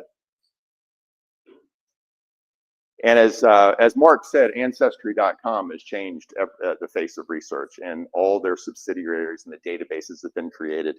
And you can start off on Ancestry if you've ever been on. It's a whole page for military records. And you can go in there and type any information you may know about a particular veteran, and it'll pull up things. Like it'll pull up very valuable things are called muster rolls in the Navy, for example, and also squadron rosters. But using in the Navy, for example, it'll have a ship's muster roll, and it'll have a list of names, and it'll tell you who's arriving on board the ship, who's detaching from the ship, and all sorts of details of where they're going after that particular service. So that is very valuable. And also, one thing that's really interesting is that you can find they have all the World War II draft cards. So whenever anybody registered for the draft, they went in and they would document the draft cards. So all of those are on Ancestry.com. And that's Jackie Robinson's draft card. I actually grew up in Vero Beach, Florida, where the Dodgers used to have their spring training. So I'm a Dodger fan. So, but Jackie Robinson's there. And what's interesting, I looked it up. The date he registered for the draft, he was still a college student at UCLA. So about 3 days before he went to register for the draft in October 1940, he played running back, I think, against Texas A&M. And then he had a football game about 4 days after he registered for the draft. And Ancestry.com also has something called Fold 3, which is, this is military records on steroids, pretty much. It has millions of documents. So you can go in there and you can search all sorts of categories. It has some of the more interesting ones.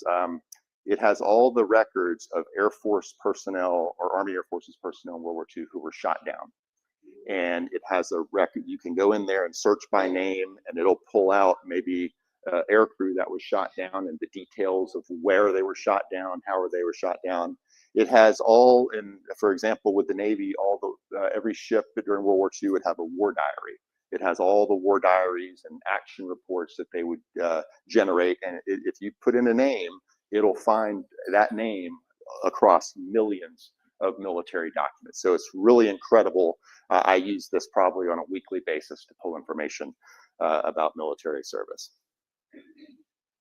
And then, as was referenced, newspapers.com and also the other database that was referenced. This is a great way to find information, because, especially on the military, because what did what were all hometown communities really proud of a lot, particularly during World War II and all the way, they would always profile local citizens who were serving in the military. And all the human interest stories that would come back from military service would appear in local newspapers. So you can find a lot of just stories that are beyond just the official record. It would be maybe a reprint of a letter that a soldier wrote home from overseas describing what he was doing or anything like that. So, and here's an example. That's a page from the Pensacola News Journal in World War II. So this whole section has to do, it pictures multiple people in World War II, and there's a breakdown, and that way you can find out where they lived, who their parents' names were, and find information that way. And we live in Florida, so every state generally has a state archives that you can search. Florida's is called Florida Memory, and you can go and look at, it has a guide to all the military records it holds and a good searchable database, so you can find a range of photographs, you can find a range of documents of service about how to find out about a family member if they were a Floridian. And then there are archives at colleges, universities, historical societies, and you'll find things ranging from before the Civil War all the way to the modern era. And again, they may not relate to your specific relative, but you may, doing your research, see a particular area where your relative may have served, and you might be able to find somebody else who had served in that various area. And it could be a diary or a letter or what have you. So those are very valuable, particularly because a lot of alumni of various places will donate their items to where they went to school, and you'll find a lot of resources there. And this is a really good one for the Vietnam Archive. Both my father and father-in-law served in Vietnam, so this is at a Texas Tech University, and they've got an extensive Vietnam archives, and it has everything under the sun that you can find. It's all free to find, free to search, and to download. There are tens of thousands of images. Newspaper clippings, reunion groups of squadrons and units, all the data they've collected, and they've digitized it all. So if you're looking in the Vietnam era, it's a really, really very valuable resource that you can tie together a service of a family member. And I work at a museum, and we get a lot of things as well, because museums are really visible elements of history. We're very public oriented. Like archives a lot of times are not as outward facing, but museums are. So it inspires people to share things with museums that are oftentimes one of a kind. And so I thought I'd conclude today just sharing with you a couple of stories that are items that I find pretty interesting. One has to do with Jesse Brown, and Mark talked about the movie Devotion. And that's a picture of Jesse Brown playing, it's a game called, it looks like backgammon, but in the Navy, it's called AC Deucey. And it's a popular game among aviators. And so he's playing AC Deucey. And for Jesse Brown, born in Mississippi, went to Ohio State University, inspired because of Jesse Owens, and ends up joining the Navy and becoming an aviator. And Jesse Brown, his story is documented in the movie Devotion. Where he was shot down during the Korean War in December 1950, and his squadron mate Thomas Hudner purposely landed his plane in an attempt to rescue Brown, ultimately unsuccessful, and Jesse Brown died in his cockpit in the Chosin Reservoir in December 1950. We had a unique experience at the museum. We had an advanced showing of the movie Devotion. And the director or producer of the movie, you remember Mark showed you the picture of the baby being held by the Blue Angel? The baby who he's holding grew up to be the director of that movie. And so we had a nice advanced showing. And it was a really, I've had a lot of moving experiences at the museum. You meet a lot of interesting people, a lot of veterans. But my wife and my daughter and I went to this advanced screening, and there on our big screen is the footage of it's the scene where Jesse Brown is saying goodbye to his wife and daughter before he goes to Korea. And there's the actress, the little baby, And right in front of us was Jesse Brown's daughter, the one who's being depicted as a baby. And it's a really, really moving experience. So, but Jesse, we have a collection at the museum, which no one else has, which are called aviation training jackets. And what they are the training records of individuals. And I was going through Jesse Brown's, and it was really unique. There's this little piece of paper that just struck me. And it's a form that he filled out when he was joining the Navy to become an aviator. And at the bottom, they were doing a study. They're trying to figure out why people joined the Navy, why they wanted to be an aviator. And so they have all these things that they could check off as their reasoning. It's everything from, hey, I like the thrill of flying, I want to wear wings, a friend of mine did it.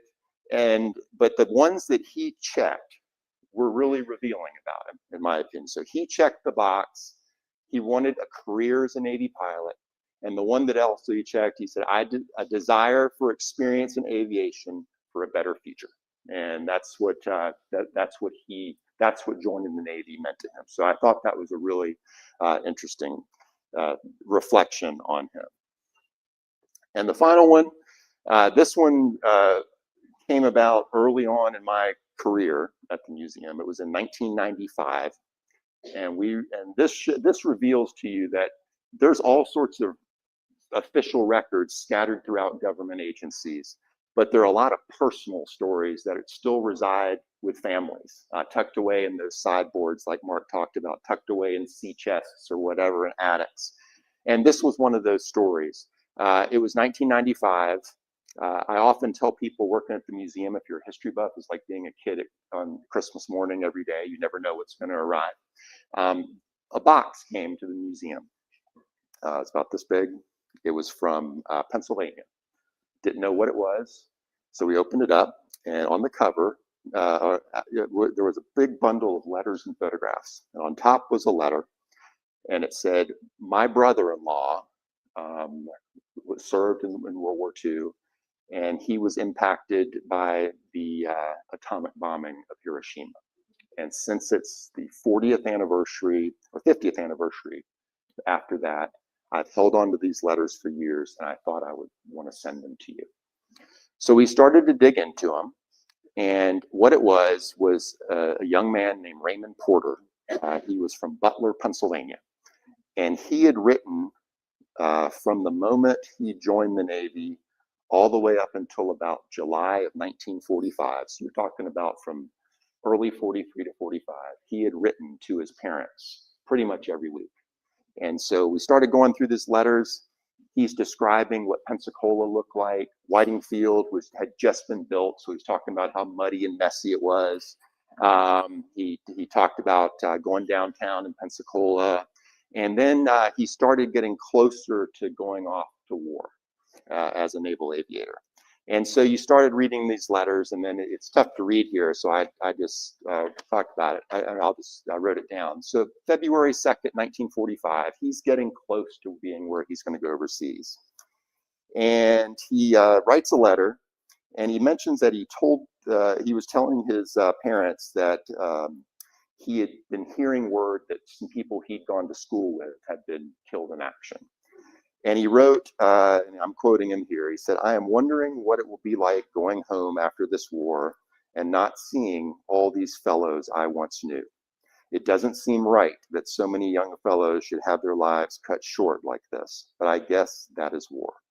All we can do is hope and pray that it will soon be over.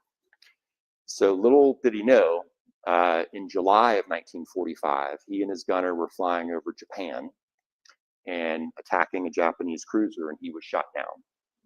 And in that box, the most moving letters are the ones that say return to sender unopened.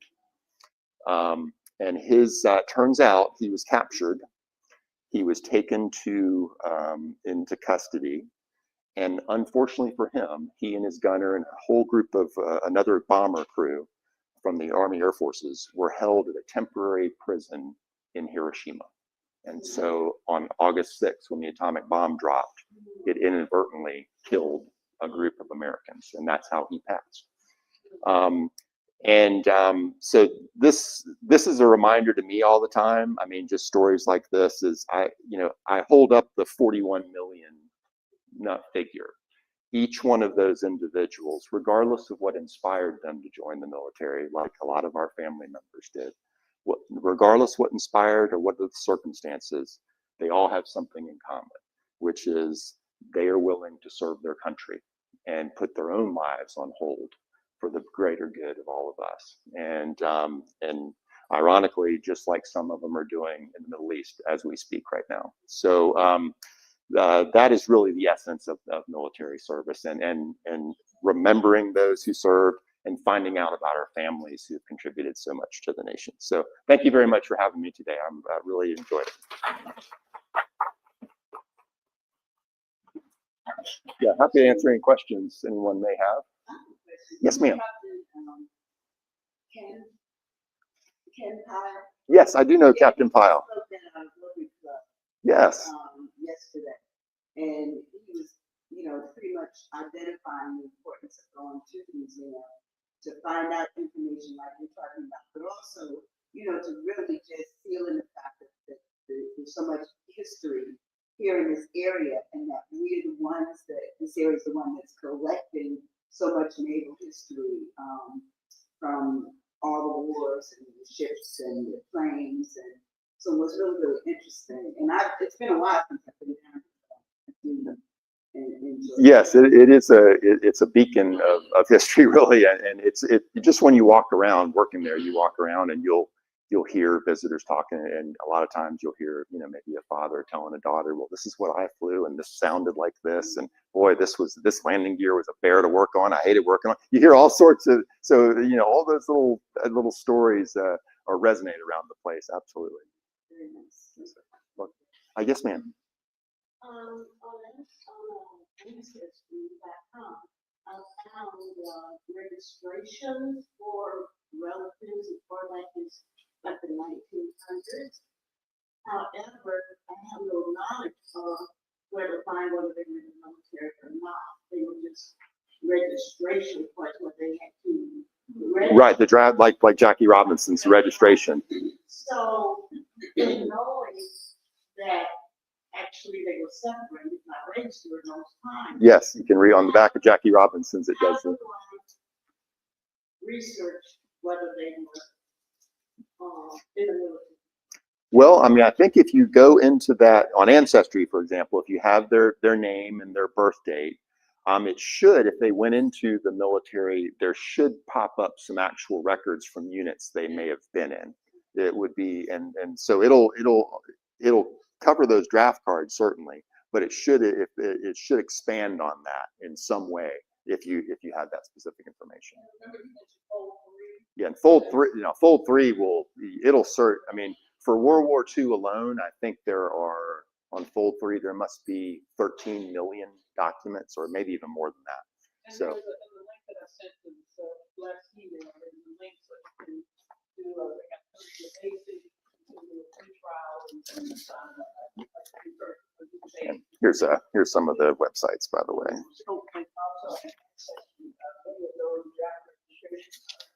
Well, I have written out by hand the date they were and whether they were in when they actually served, when they were discharged. Yes, ma'am. My dad would have been 99 years old today. He was on the USS Erie like in 1945. I have the stuff from on dating once he went, I guess, across the date line and also the trainer. Right. But if I wanted to find if there was anyone living here who wrote Pennsylvania, the only I find if there's anyone living here, they read 99 years old and I have been on the USS Erie. How about maybe do that? Well, sometimes, like for example, I guess the way I would go about it, if you went in and you found fold 3 is one way to do it, and Dr. Greaves will probably he'll have a good idea too. What you could do is go into fold 3 or something and find the records of that particular ship. And a lot of times, and it's hit or miss, they will have who reported aboard or names of the crew. The ship's logs will do the same thing. It'll note if somebody reported aboard or somebody was detached. And you might be able to find names of individuals who may have been serving at roughly the same time. And then another way to do it is look in newspapers. You can go back and, unfortunately you may find obituaries or something like that. But if you say you found an obituary of an individual who your father served with, and you might be able to, in most obituaries, it's going to be your next of kin, and you may be able to find a daughter of somebody or a son of somebody who may have served, or their dad may have served with yours, and that could be. So it'll take a little detective work, but that's a good way to go about it. And the cruise books, they might have 45. They don't have a lot of 1945 World War II cruise books on that NAV site, but some of those other records might have some names for you. Yes, ma'am. I wish I had the pictures with me. I found some pictures showing my father, he was in the Navy, retired in the Navy 22 years. But when the first part of the Navy, they had him being in the reserve. Yes. And I was wondering was that for all the Black Americans that joined that day in the 30s or 40s, and then they had him re-enlist to be in the actual Navy. Yes. Well, you could back in those days, and it's sort of similar now, but it was more regulated back then. You were either regular Navy or reserve, and so for officers, for example, if you graduated from the Naval Academy, you were regular Navy. If you joined in a different way, it was reserve. So you either joined as a reserve on active duty, or you were in the regular Navy. Now, if you were a high performer, you could actually put in and the term they use is augment. You could augment from the reserve to the regular Navy. And so that sounds like what your relative did. He was able to go into the regular Navy. And that just wasn't for the Black. No. But then on his tombstone, it doesn't have the two wars that he fought in, which I said y'all think it was to them. And it still didn't change. But is he in a national cemetery, or is he? yeah, he's at I would write to him and say, hey, I mean, because that's that. copies of everything. Yeah, that is standard. I mean, Yeah, it should. Why they didn't have that war. That- The other war that he served in. When he went in as a reservist, the war was going on. They needed people. Right. And he joined at a young age, 16 or 17. Yeah. He kind of forced his age. I don't know what to say. Yeah, my wife's grandfather did the same thing. He didn't forage, but he had to get his parents' permission Yeah. to join early. Yeah, some people just forge their signature. Oh, well, this is this is on the other side of the family. Yeah.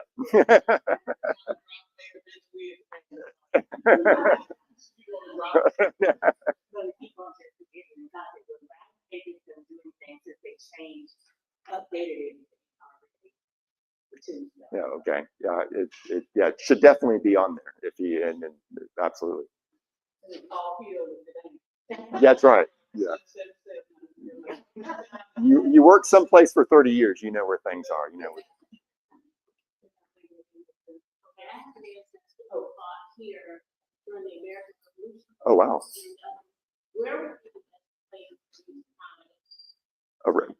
American Revolutionary Records. I think the National Archives would have some. There's also a new National Museum of the American Revolution in Philadelphia, and that might be a good resource. They could point you in the right direction on where to find some things. And there's a couple of, a lot of times a good way to find where people find things is to find good books where good people, historians have written things. There's a 3-volume series on the American Revolution by a guy named Rick Atkinson. And if you go in the bibliography of there, he probably has documented a lot of different locations where he has pulled resources. So that would also be a good option for you. Yes, sir. Hiroshima, yes, sir. Okay, so I'm reading it. I Googled it. It says Money Man Taylor on March 12th of March 3rd, 1912, was an African-American scientist who specialized in narrowing. He was one of the African-American scientists at his missions on the Manhattan Project. He was born in Memphis, Alabama, where I was born in 1912. Went to the University of Chicago. They couldn't get the atom bomb going. They went to the University of Roosevelt, went to the University of Chicago, and acquired him on the Manhattan Project. They created the atom bomb, dropped it over everything in the world. That's worthy of a round of applause. Interesting fact is they wanted to keep the Manhattan Project so secret. It was underneath the football stadium at the University of Chicago. That's where they did a lot of the work. They couldn't take my degree, black. They had gone into some mission. They were part of the some mission, but they took the project to my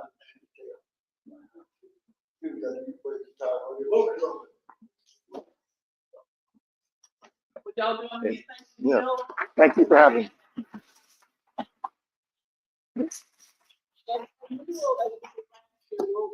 talk with each one of the presenters to figure out what pieces we can send out to you as a follow-up. In a week or so. It's more like, clean it up or whatever they want to do to it.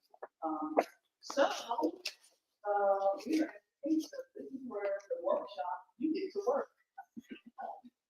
And so I'm really excited to have, as you've already seen, and we haven't, I don't know how to.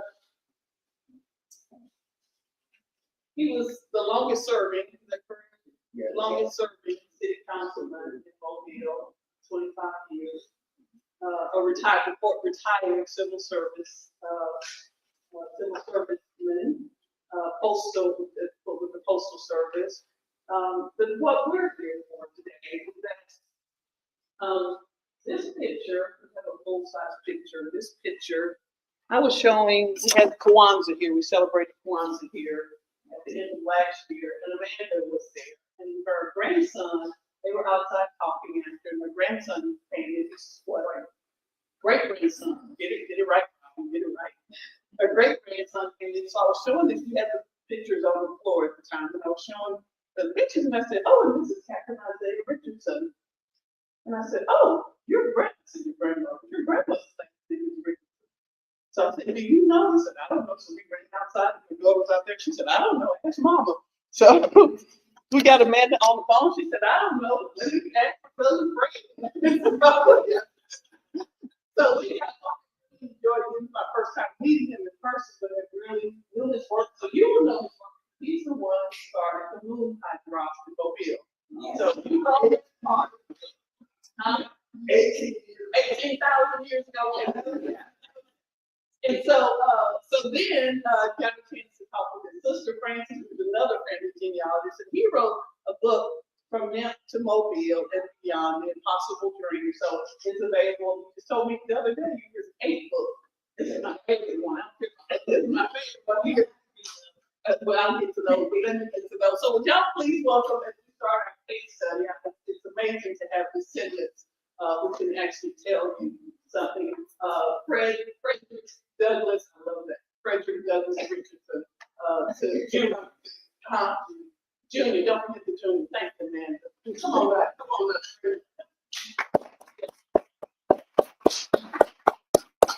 And so one picture belongs to Mr. Fred Richardson. We've done another because Amanda, I got you one in the back, Amanda. Stop asking.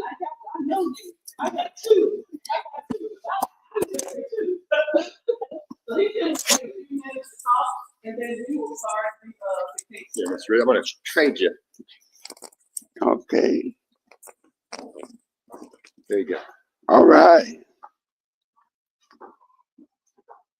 Not yet 12 o'clock, so good morning to everybody. I appreciate this opportunity that Robin gave me to come to talk to you a few moments about my cousin, Isaiah Richardson. Isaiah Richardson was born a slave in a former enslaved community called Nemps, Alabama. I was born and raised in Nemps. It's where, as a matter of fact, we can go back to 1780. London Richardson was born in 1780. And he was sold as a slave into Nemps, and he had one child, London Jr. And all these other Richardsons came from London Jr. They all were enslaved in Nemps, Alabama. But I wanted to say something different before I even got into this. This is the last day for Black History. We just have to pick one a little short month and gave us to celebrate Black History, February. And you know it ain't but 27 days in February. So this is the last day. And I just wanted to say this.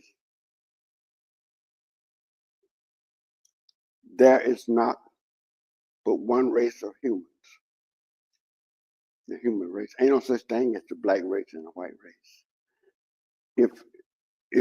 If my color put me into the black race, then black dogs would be in my race, black horses, black cows, because the color will put me in there. What put us in the human race is our function. We can stand upright, talk, laugh, cry, think, plan, reason, read, write. That's what humans can do. Can't no other being do that. And what's defining it? Any human can impregnate, any male human can impregnate any female human on the face of the earth. If we were not in the same species, you can't impregnate nobody else in a different species. Can't no dog get no hog pregnant. If that could help, man would have had a whole bunch of them animals pregnant. You can't do it. One race, the human race, and we all, it is 8 million of us, 8 billion of us, and we all in it. That's business, but you in the white race, in the human race. Anyway, Robin, I want to go back to, I want to thank Robin for inviting me to come here. Isaiah Richardson was born and raised in the same community in Nemps, Alabama. And Isaiah was enslaved there.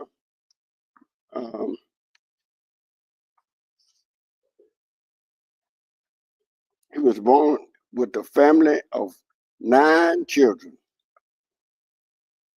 born to London Richardson Jr. and his wife Rebecca. His father, London Sr., was born in 1780. According to the U.S. Census, he was purchased by a slave master named Stephen Decatur Miller. And in fact, he was born 4 years after America became a nation, 1776. So we Richardson been in America a long time. Don't let nobody tell you not know America. We've been here a long time. Ain't no doubt about it. London Richardson Jr. was Jr.'s wife, Rebecca, and their 9 children ended up in Nemps, Alabama, on the large plantation of enslaved black people owned by slave master Stephen Decatur Miller. And I imagine his family came back because I had to show them where he died.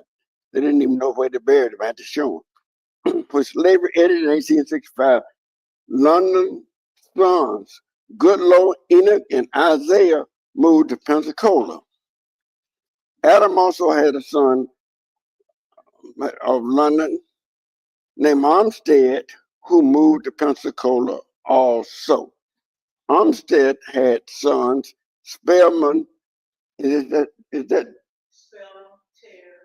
Terrace, and had a daughter, but had 2 sons. Yeah, he had 2 sons. Yeah. Your daddy was My dad was one of Spellman. Yeah.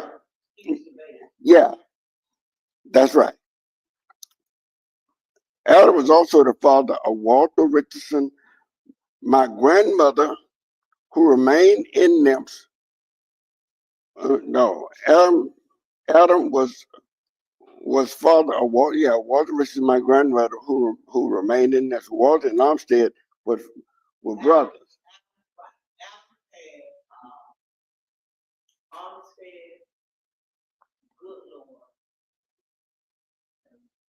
Walter was one of them. So yeah, but Walter stayed in Nemps. The rest of them, and I don't blame them, they left and went to Pensacola. Y'all had them all. Y'all had them all down in there. Isaiah married Bessie Taylor, daughter of Dan Taylor, Sr. My grandmother, Maggie Taylor Richardson's. No, Isaiah married Bessie, daughter of Dan Taylor Sr. My grandmother, Maggie Taylor Richardson's grandfather, Isaiah and Bessie moved to Pensacola, Florida. My dad used to go down there to see what I was Bessie Corrine. That's wrong, Bessie. I know we went to Haines Street.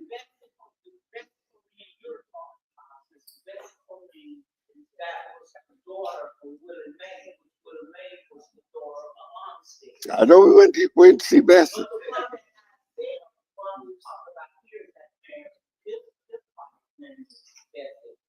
Okay. We will find today that Isaiah, which dismal past, didn't define his future. He's a man that was raised, he was born a slave. It was 1780 before he even left Nemps. Slavery in 1865. He married and stayed in Nemps. He finally moved to Pensacola. What we're saying here is that he was not defined by his past. His past, these Richardsons couldn't be stopped. I'm saying, Isaiah, his past didn't define him. Didn't define his future. His past did not define his future. Isaiah was a highly esteemed, successful man in Pensacola, Florida, in light of all of what has happened to him as a slave.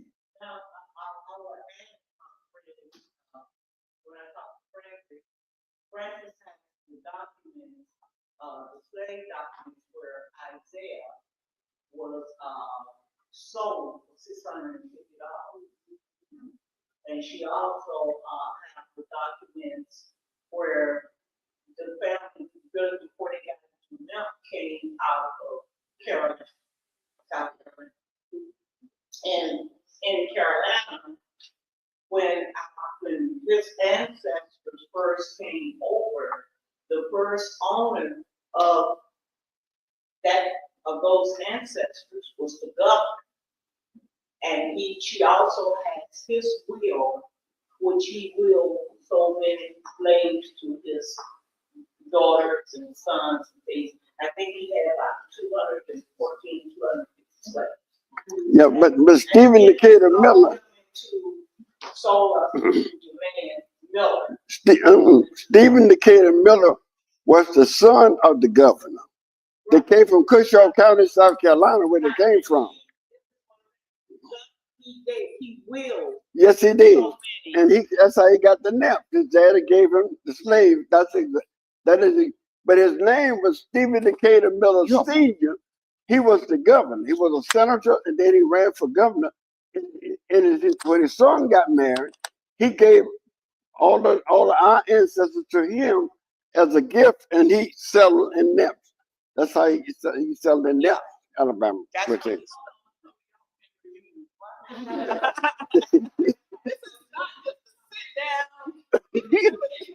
So let me let him finish, Amanda, for about 1 minute, and then I want y'all to dig into the record. So he's telling some great backstory, but this part is to be able to dig into the record to get this objective view of who this man. I'll put the next on the screen. So if you take just I just got a man left. I want to say that I took the ancestry DNA test to find out where in Africa that the Richardsons came from. And I got the test back.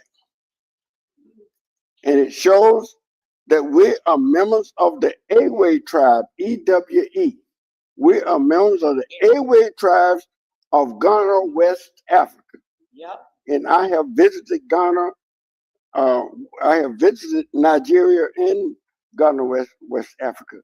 So if you really want to know where we are from, we are from Ghana, West Africa.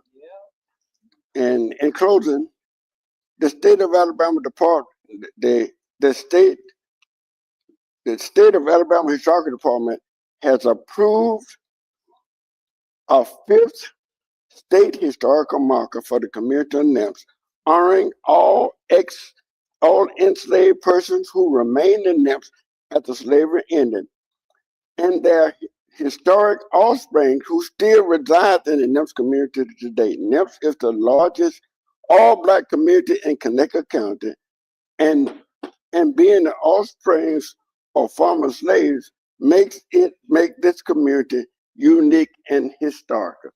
I was born and raised in NIMS. We were not poor now. I want you to think that. We were poor.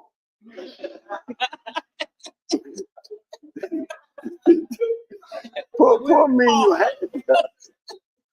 We were poor. I'm the first generation of Richardsons that was born with a school to attend.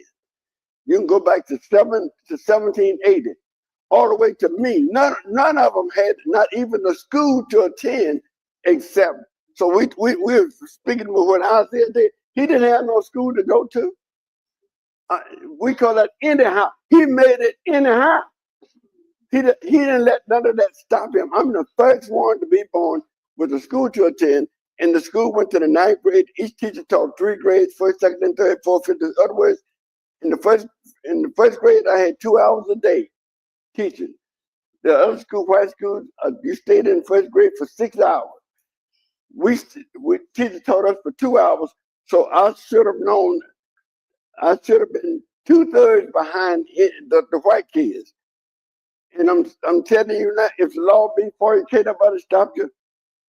Even though we had teaching 3 grades, I left NEP, the little school they're talking about. I entered the University of South Alabama.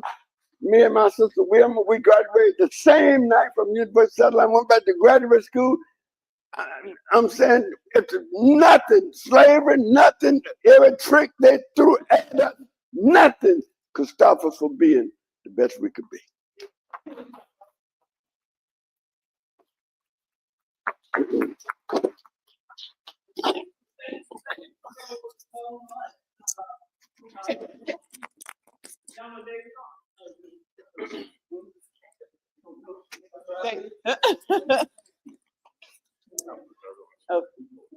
David Hawkins' granddaddy was the preacher at the church in NIMS. So when I mentioned this to him, he was like, I got 12 funerals today and I'm going to leave them all there.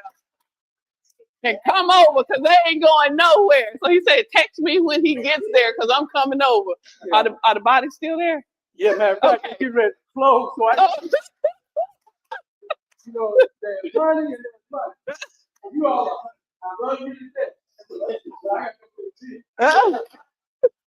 No, seriously. This gentleman, this family, so you go so far back. I can even tell you, when I was a little kid, I used to come here during the summers and escape for the summers and for holidays. But I had that farm work up in Alabama, and a couple of that your work of hard. So consequently, when I came here, I always said, always. I worked at Happy Peace, Gulf Power, I worked at Joe Barge for a time, then Keep Ambassador. So I concur with what you say. You got to do is stay grounded. You got to teach young people that, you know, there's so many forces out there against you. Please, to take the village. You are all, we are. So whatever I do, I'm 100% committed. Most of y'all know that, city council lady. You know it. Scratching my pocket was awful.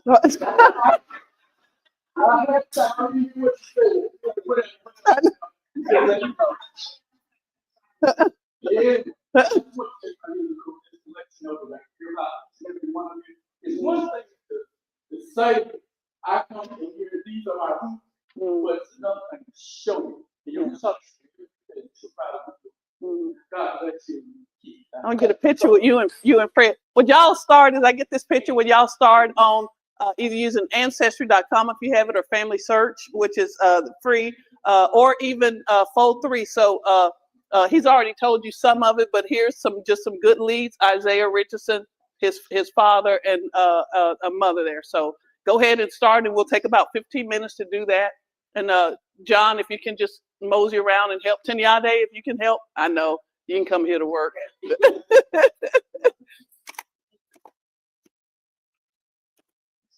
Amanda, come on, step up in there on the other side. You ain't from them, but you close enough. You a Richardson. No, she a Richardson. She a Richardson. Got it. Got about 15 minutes. Go ahead and start your research on that. If you got a partner up, if you don't have a computer or something in front of you, and because we're gonna report out in 15 minutes. Hill, if you'll help, if you wanna, anybody gets into any stumbling block. So find out as much as you can about Isaiah Richardson. And we know he was in Pensacola. And he's already told you, Fred told you, but then there's his mother and father there. So maybe find their birthday, find out who, you can go to Ancestry if you have that, or Family Search. Either one. FamilySearch.org is free, that's right. Or if you have newspapers, or Chronicling America is free as well. Library of Congress also has things. So find out whichever angle you're doing, just find out something, a little bit of something about them. And if you need a sheet, we got some extra sheets up here too.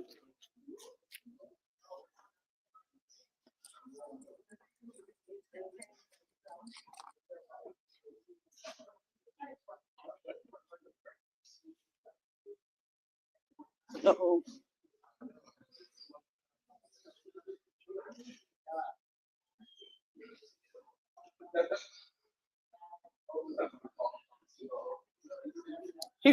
Born in 1847.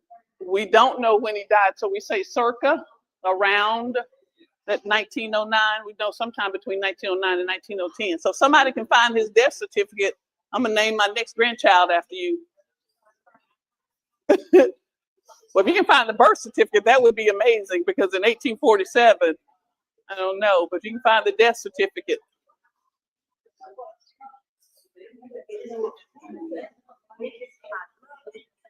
Because, wow, okay, online, okay, there you go. Okay. Oh, I need to take this off. Oh, okay.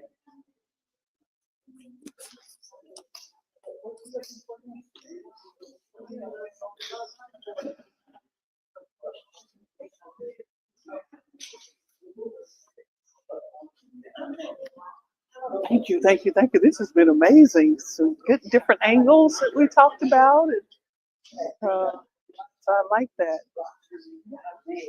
And then I'll send a follow-up email probably Monday or Tuesday to see what parts y'all want to share. If you want to share the whole deal, okay, it's fine. Okay, I just put it in like a PDF and send it out to them. Yeah.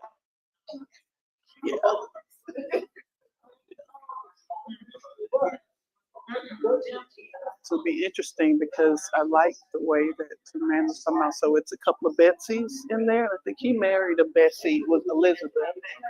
And he married her, and then there's some other Isaiahs too. Okay, so it's like this. The names, yes. Oh my goodness gracious.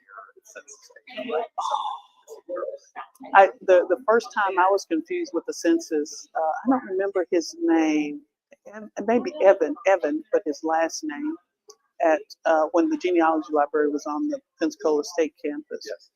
But he told me, he said if you find one source, if you find two, that's good. He said find at least 3 sources to cross-reference it. So the first time I ran into that was tracing Viola Edwards on the hospital, and in 1910 she's here, and in oh my goodness, Wetumpka, Alabama. And I thought, well, it's the same thing, same, you know.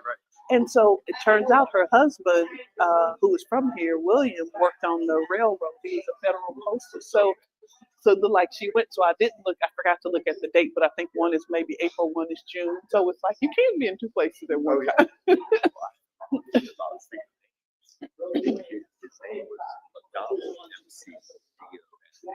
Okay.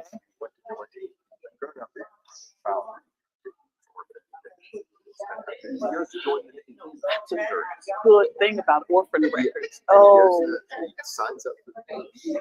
So the guidance recruiter is Rick's name. He gives him the form to sign. And he said, he sees his name spelled M-A-C. Oh, to the And so he MC. corrects. He goes up to the recruiter, my name's spelled wrong. I want to be. And the guy Matt said, yes, your Matt. Wow, change his name. That's like a modern day Ellis Island deal, huh? My name is Johan. No, it's John. Yeah. My Lord. Wow. Wow.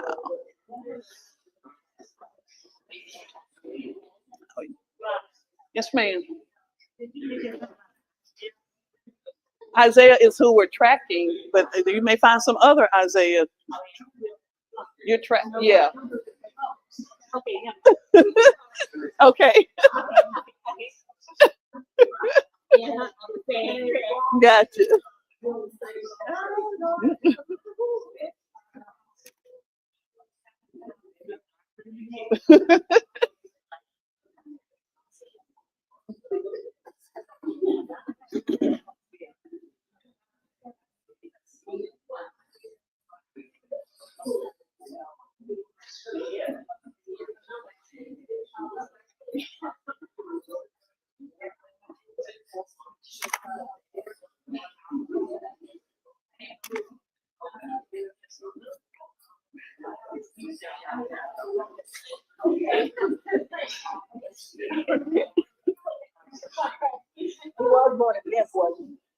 Yeah, let's find out.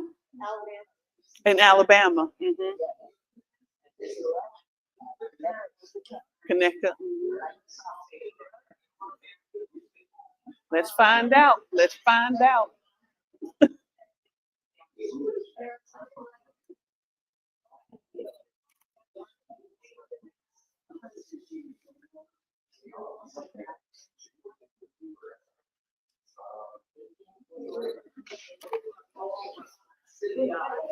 Huh? Oh, okay. I'm gonna talk about your quilt on the end, but did y'all find anything about Isaiah?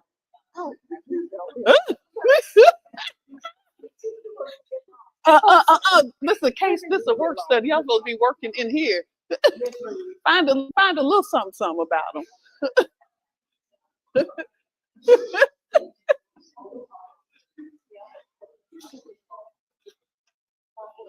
So we'll talk pictures, because some of y'all brought pictures and the quilts and the photos.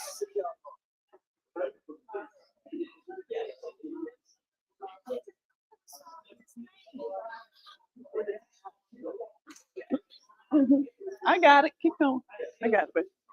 Yeah.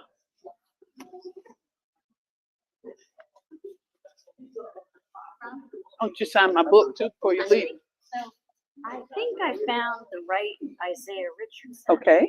But then if I'm trying to get to like information on his, would it be the journal? So Taylor is her. So Taylor is her maiden name. So you always put the wife's maiden name. Oh. So her name is Betsy Richardson, but her maiden name is Taylor. So if I got this, now what do I do after? I Now do you it? want to go back. And then, So you know What that do I- that's the one you're tracing. Okay. So sometimes it gives you hints. I'm not good on the phone with Okay. those, but if you look on like, line, I it may give you a little bit more screen, yeah, to see. I But didn't load it on there, unfortunately. No, but I can. but Do you I have to? no, you don't have to load it on there. So as long as you have the internet there, yeah, Lord. Oh, Tanyade.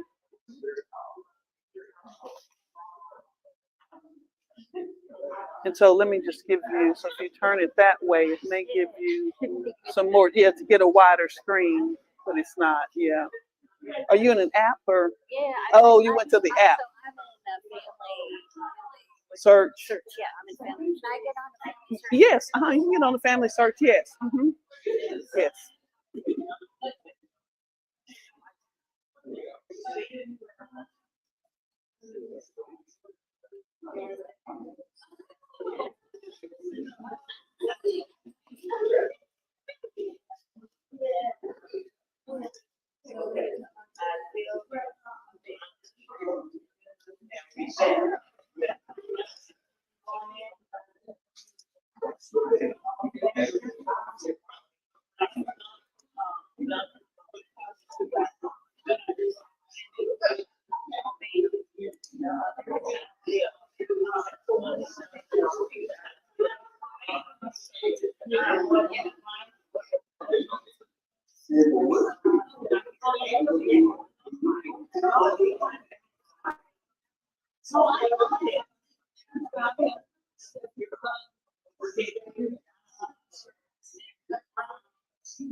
Yes, sir. Richardson from Nymph, Alabama. He's from that. Well, she asked, and I said, "Let's see." Okay, from Alabama. Was he from South Carolina? Let's see.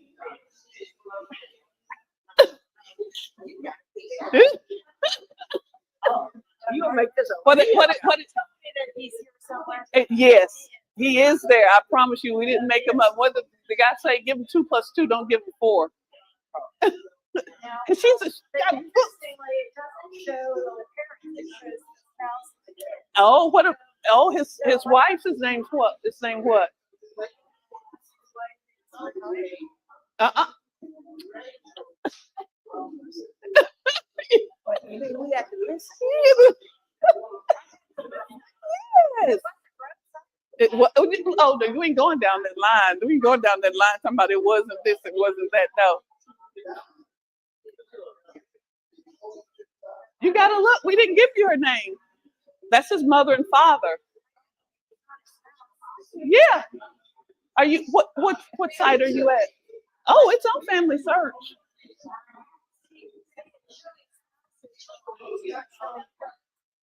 So you're in somebody's record instead of going to the actual records. You should go to the actual. There you go.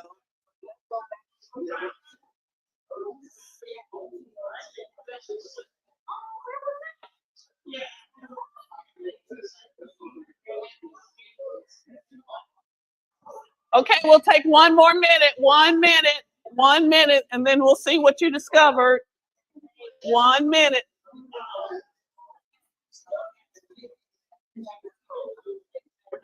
One minute. Right. And when you showed it, it made sense. Oh. Hold it there. Y'all hold it there.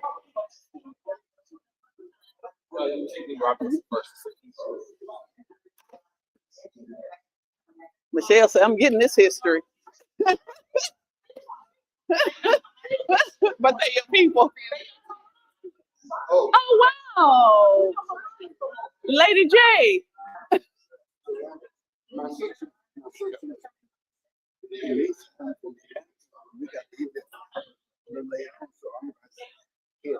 Oh, okay. Okay. Oh.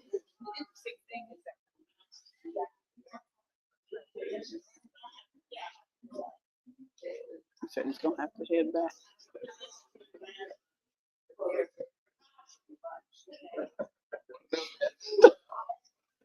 Here, Here, let me get one. Let me get one with Fred. Let me get one with Fred. Yes, ma'am. Okay.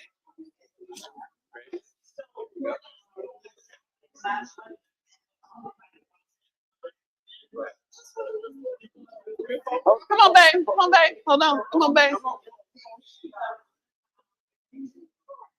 We're gonna get you in the middle of the shards here.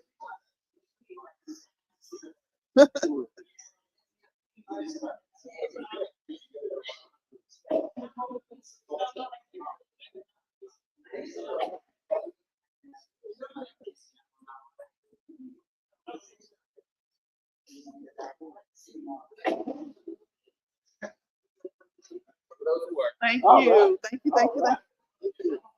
Your new phone, Rob? Yes. Your new phone? Uh-huh. That's nice. It's not. You know Lord Richard.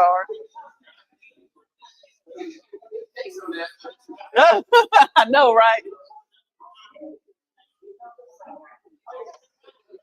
Oh, sorry. Yes. Was number one. Okay. Mm-hmm. But have you looked at the record to see? It's probably just a typo thing. Go into Yeah, that. I know it's of the siblings that are down. Okay, there you go. So that's not a problem. But what she's trying to find is something that gets her beyond 1880. Was that 1880? 1886. Oh, okay, yeah. Which listed her.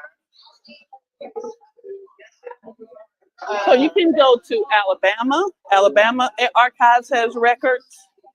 The state of Alabama archive records. Okay, okay. So the best place to look for this in because they right would be where another place. So I would also look in the newspaper. So here's that they're giving you a hint over here in Yeah, but that's 1870. But it doesn't matter. Go ahead and look at it and see. I clicked on it that's mistakenly. okay. I know, but I'm telling you, don't look at this detail. Look at the actual record. And look at the actual record. Don't let this fool you. Look at the actual record. You always look at not the index. You always look at the record because you will get dissuaded on that. I'm not saying that's not her, but you're not looking at the record.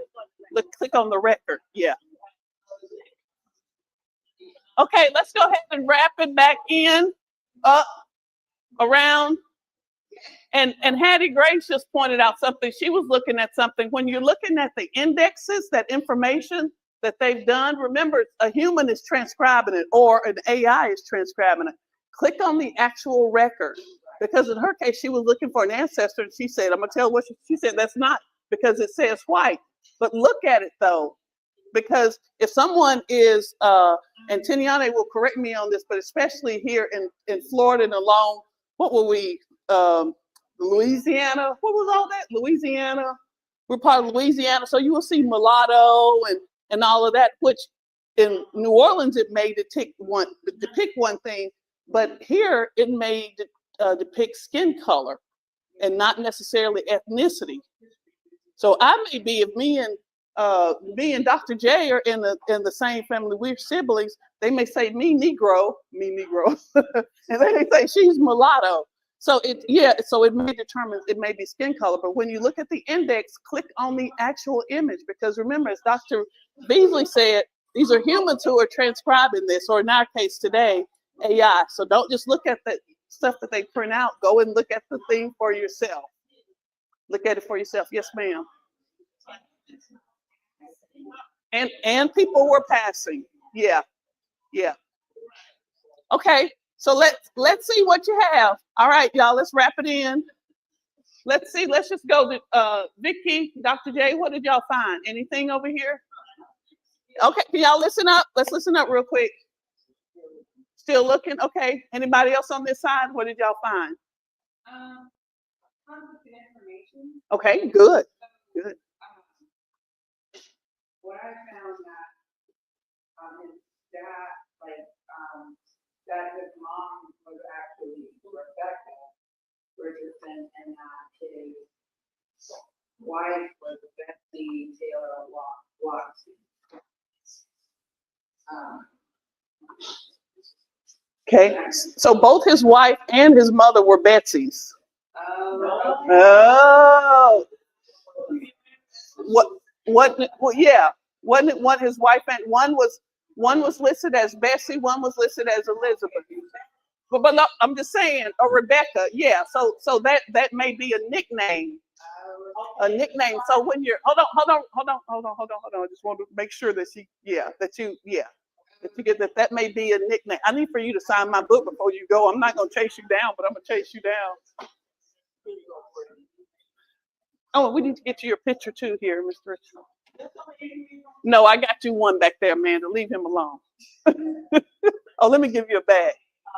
Okay. What other information did you find? Anybody else on this side?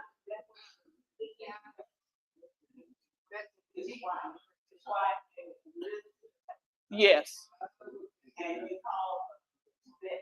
Okay, so let's go down and see what else somebody else found. Any on this side, John? Y'all got anything over there you want to share?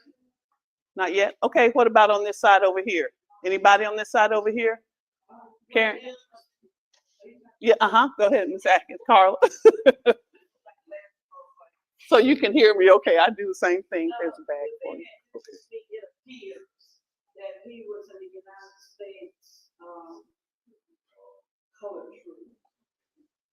And from 1863 to 1865, which was assigned to him.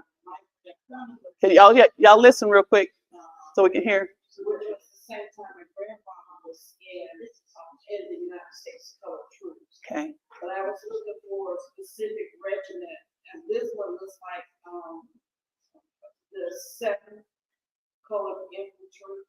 Hmm. And I was looking for specific information, anything dealing with the 82nd Regiment Company F. And it appears that pictures, anything dealing with that regiment is like. So there is before I go back to your point, there is an African American Civil War, help me out, a museum no, African American Civil War in Washington, D.C. So there is, and they have records. So we found John Sunday on there, so they have records of those. What is it? It's the African American, hold on, y'all, hold on, so we can hear. African American, thank you. He's gonna look it up to make sure I tell you, yeah. Yeah, and the U.S. colored troops are in that.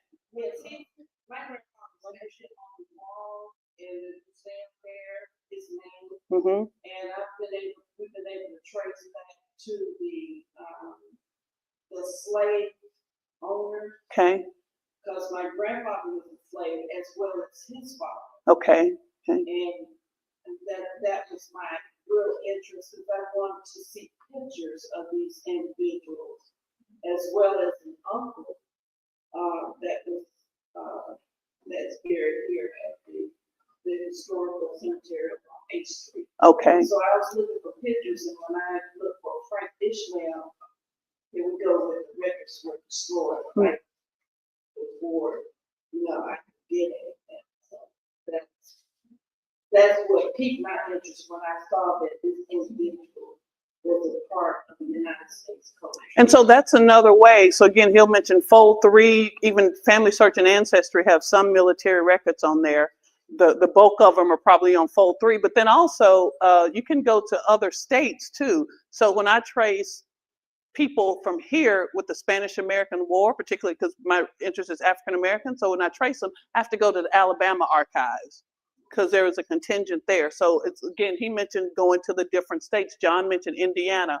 So you have to go to the different states. So don't let the records tell you no. Just keep being nosy, keep being nosy, keep being nosy. If you run into a wall, just settle down and then go around. just let it rest and then go around. So yeah, you can, I know it goes. So who else found something over here? Anybody else? Y'all go ahead, Rita. Go ahead. Okay. Okay. It has Lynn. Okay. Okay. Y'all, can y'all hold, are y'all hearing this? I just want to make sure that we're all in, okay? Rebecca Richardson, Okay, then it goes down to Isaiah Richardson. okay, And then it has pantry number 2, and London Richardson, the father, 1805. okay. So is that the London Richardson that he was speaking of? It may be, it may be. Rebecca Richardson, which is the mother, and then again, Isaiah Richardson and Betsy Taylor Watson. Okay, good. Good. So you found some of the same thing. Good. So that's another thing. Just like John mentioned, go on Facebook, go on other people's, if they let you, because some people put it to private. Go on their trees. But again, do your own research, because some people will have you. They'll be kin to Hill, they'll be kin to Brian, and they'll be kin to Oprah. And you're like, how did that happen?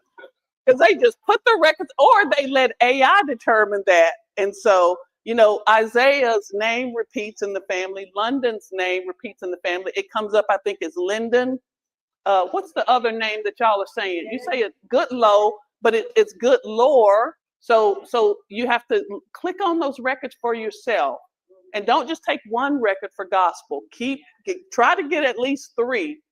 If you get 2, that's great, but try to get at least 3 sources. Cross-reference those. Thank you. Try to get at least 3. Yeah. So anything before we close?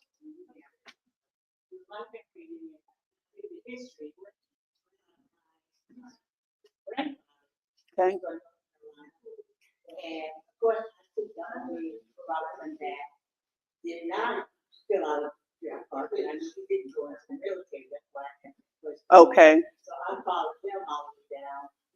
But then another I followed another OB, like 4 or 5 of them. Yeah. Same little town. Yeah. Same here. Thank you. Y'all give it up for Mr. Fred Richardson, and wishing you a safe travel back. Okay, so just a couple of things. Number one, thank y'all so much for coming. Thank y'all for staying extra. Really do appreciate that. It's a great opportunity not only to meet your family in history, but to figure out how to meet more of your family, as Hill and John and Mark are sharing with you. Yes, sir. Oh, yes. On Thursdays, Thursday afternoon, 1 o'clock, Thursday afternoon, they will work with you on your work. And they are now at the downtown branch, up on the 2nd floor. At the downtown main branch on the 2nd floor. On the 2nd floor. So that's Thursdays at 1 o'clock, just right around the corner here. And if there is a paid site, if you go to the library, you can access it most likely for free, including ProQuest and some of the literary sites as well. ProQuest will give you all of the Peninsula Media back for over 100+ years, yeah. Yeah. Okay. So the last thing that I want to say in terms of this, your research, please save it to your own file. And I know you can go in and put it into their files. You can put it on your tree, but save it to your own file as well, because at some point you may not either renew your subscription or Ancestry may go away, God forbid. But you want to have your own things. We're seeing when we try to access some things with the Library of Congress now, it's a wall up there now. For some reason, I don't know that it's political or what, but make sure that you just save your own things to your own records. And then the next step is just printing it out. Print it out, good old paper. That's why we got a lot of these documents like Hill had with the letters, because paper ain't going nowhere. I know that's bad English, but paper ain't going nowhere. And finally, these are, I want to point out, talking about art, history in other ways, these are photos that Mark did, that he's loaned to us, that he did on the train in London during his graduate studies, he said, and you can read all about it there, but these are actual photos. So that's one way that you can, again, take in the history, that history comes through art, that these are actual photos, they're not paintings, these are photos. The other way, if you see this incredible quilt behind me, we had this, yeah, I know, we had this exhibition last weekend, and the quilter is here today, Miss PJ Gasson. PJ, raise your hand. She lovingly let us keep it up. I'm so grateful for her. But this is her way of documenting her neighborhood called Baptist Town, which is in Greenwood, Mississippi, in LaFleur County, Mississippi.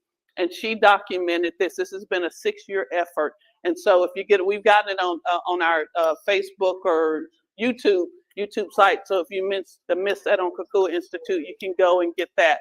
And so again, y'all join me in thanking Brian Wire with the Gulf Coast Minority Chamber of Commerce, Dr. John Beasley with the West Florida Genealogy Society, in his absence, Mr. Mark Hopkins with Mark Hopkins Designs, I forgot. And then finally, Hill Goodspeed with the National Museum of Naval Aviation. And as they've all agreed, we will send out their oh, I'm gonna get you. Don't worry, I'm coming back to you. They will all share their presentations, and a lot. And then where did Amanda go? Fred and Amanda Richardson. I know she's coming back in because her stuff is here. Oh, they're talking outside. Okay, so let's thank them for being present. And then finally, I do tease about Teniade. Being an archivist, but archiving and assessing this information is so important because of professionals like Hill and Teniade. We have this information. So Teniade is a fierce proponent of saving photos and archiving those photos, and I'm just so grateful for her. So that's what I want to say about you, ma'am. Okay. Okay. And thank y'all. Y'all thank my fine, smart husband, our production, cameraman, tech man, everything, man.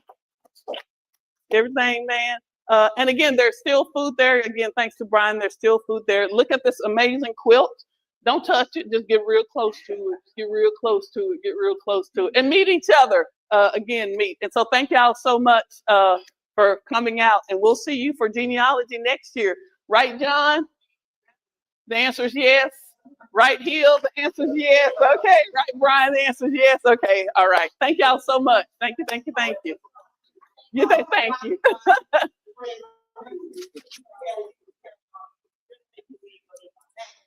Yes.